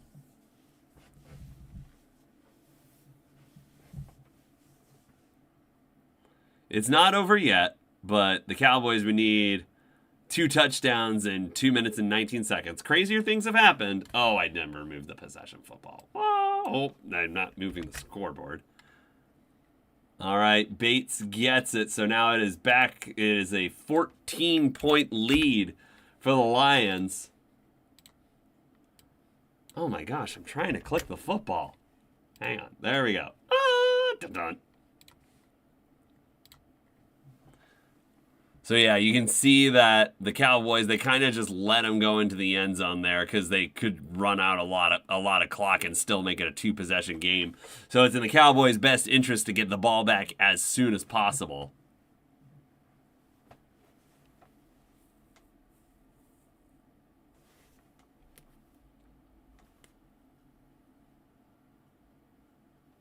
But yeah, Gibbs, 3 touchdowns on the night.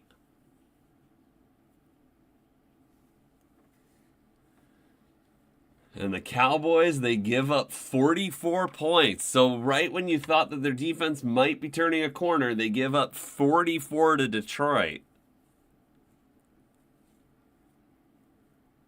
That being said, the Lions defense gave up 30 to the Cowboys. Bates kicks it away. It's Kevontae Turpin at the 20, the 25, the 30.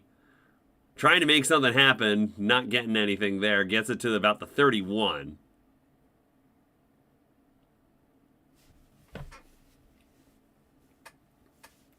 .211 left to play in regulation. Yeah, I think I agree with you, Sam. That's probably good for the night. Glad to give it to you. Yep, the Lions still undefeated when I've streamed their games. Perfect, 4-0. And the possession football moves over to the Cowboys. Dun dun. We'll see. All right, Prescott back to throw. Throws deep, and Pickens didn't really go for that one. Oh, nice, Bill.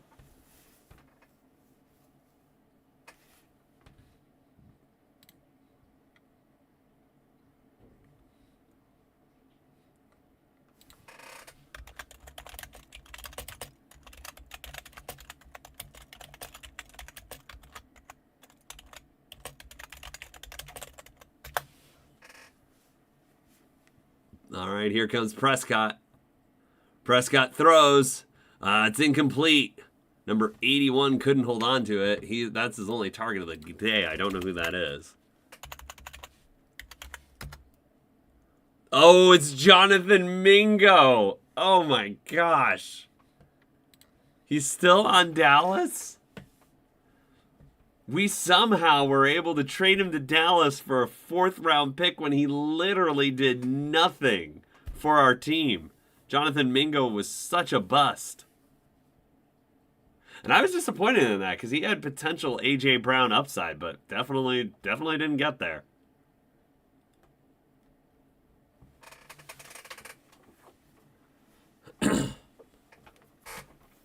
Yeah, that's dating back to last year, Bill. Yeah, I did 3 Lions games last year. It just happened, however I was streaming them, that there were 3 Lions games. And then this one, they've won as well. So, yeah, they're 4-0. Yeah, because I think they were on Monday Night Football twice, and then they were on a Thursday Night Football that I did.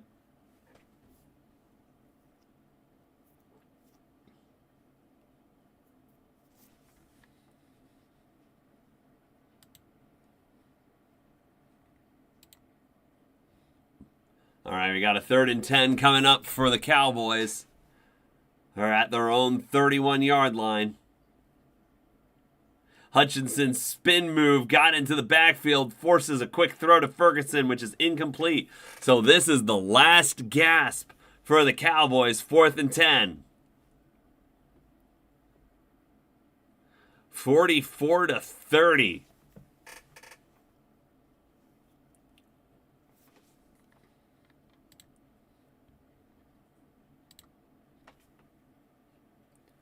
Can the Cowboys keep their very slim hopes alive here?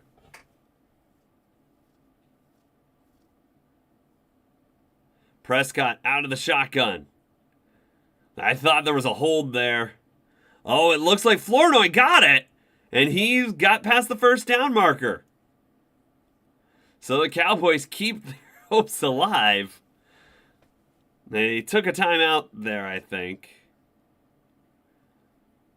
Something's going on here.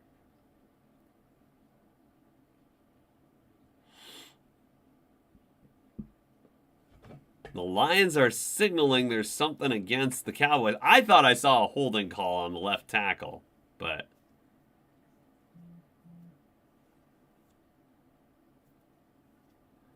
Okay, I guess they're going to review this to see... He never touched the ground there. Flournoy does not... At least from that angle, it didn't look like he did. Oh, no, he does. So they are going to have to see if he's behind the line to gain when his right knee touches down there.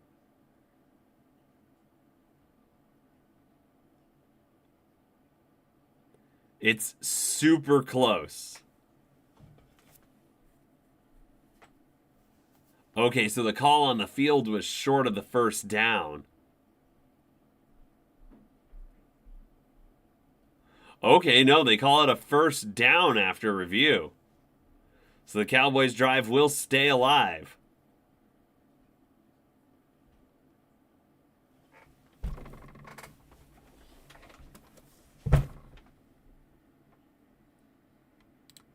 Yeah, that was very close, but they're giving it to Dallas. 1st and 10 for the Cowboys. And keep their very slight hopes alive.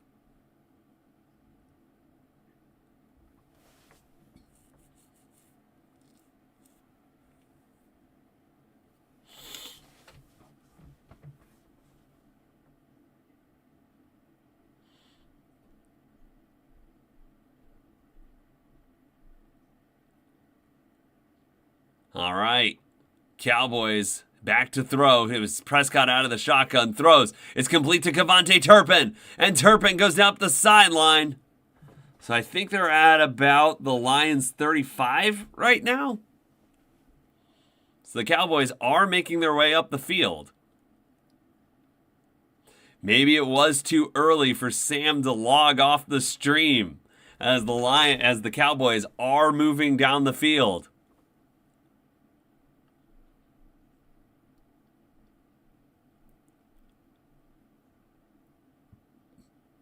All right, there's a 4-man rush. Cowboys throw. Oh, it's caught. That's by Ferguson.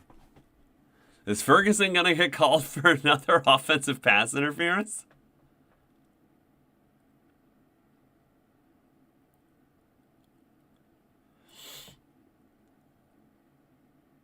Okay, so it's pass interference on the Lions, but they declined that.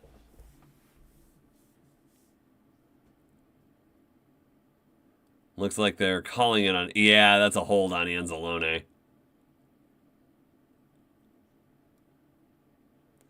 All right, so the Cowboys have it at the 23-yard line of the Lions with 1:25 left. Oh, Prescott goes down. Is that Muhammad? I think so. So I might have gotten that wrong the other day because other time I called it. I think 96 got the other sack. So this might be Muhammad's second sack here. Let me see, 96. Oh wait, no, that's Muhammad. Okay, hang on. So this is a different. No, okay. So Muhammad has 3 sacks in this game. Let me double check that on the stats.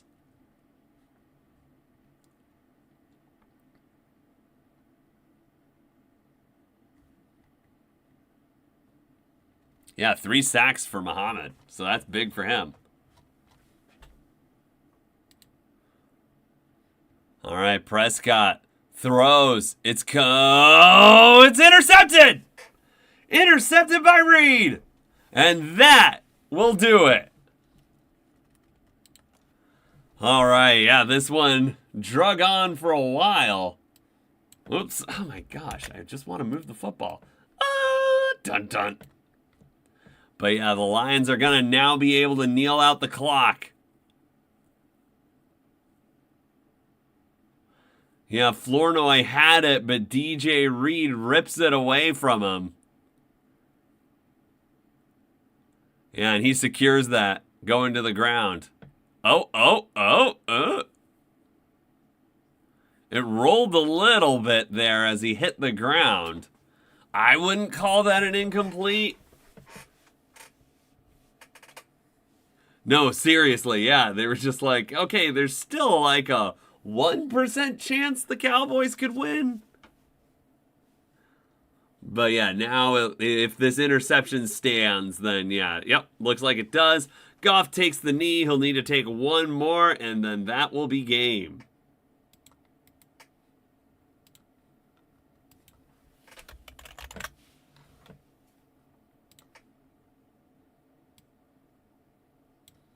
I'm preemptively putting final on here. Maybe that's a mistake.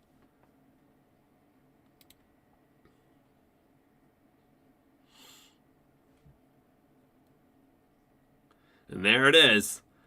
The Lions pull off the victory. Both teams needed it. The Lions get it. The Lions move to 8-5 on the season, and the Cowboys move down to 6-1. This has been the Dustytron channel. You've been listening to my live commentary of Lions versus Cowboys. Lions come out with the win 44-30. Be sure to tune in next week as we stream the Falcons and Bucks Thursday night matchup. I will be rooting against the Buccaneers because it benefits my Panthers. Thanks for tuning in, everyone, and I'll see you next time here on the Dustytron channel. Good night, everyone.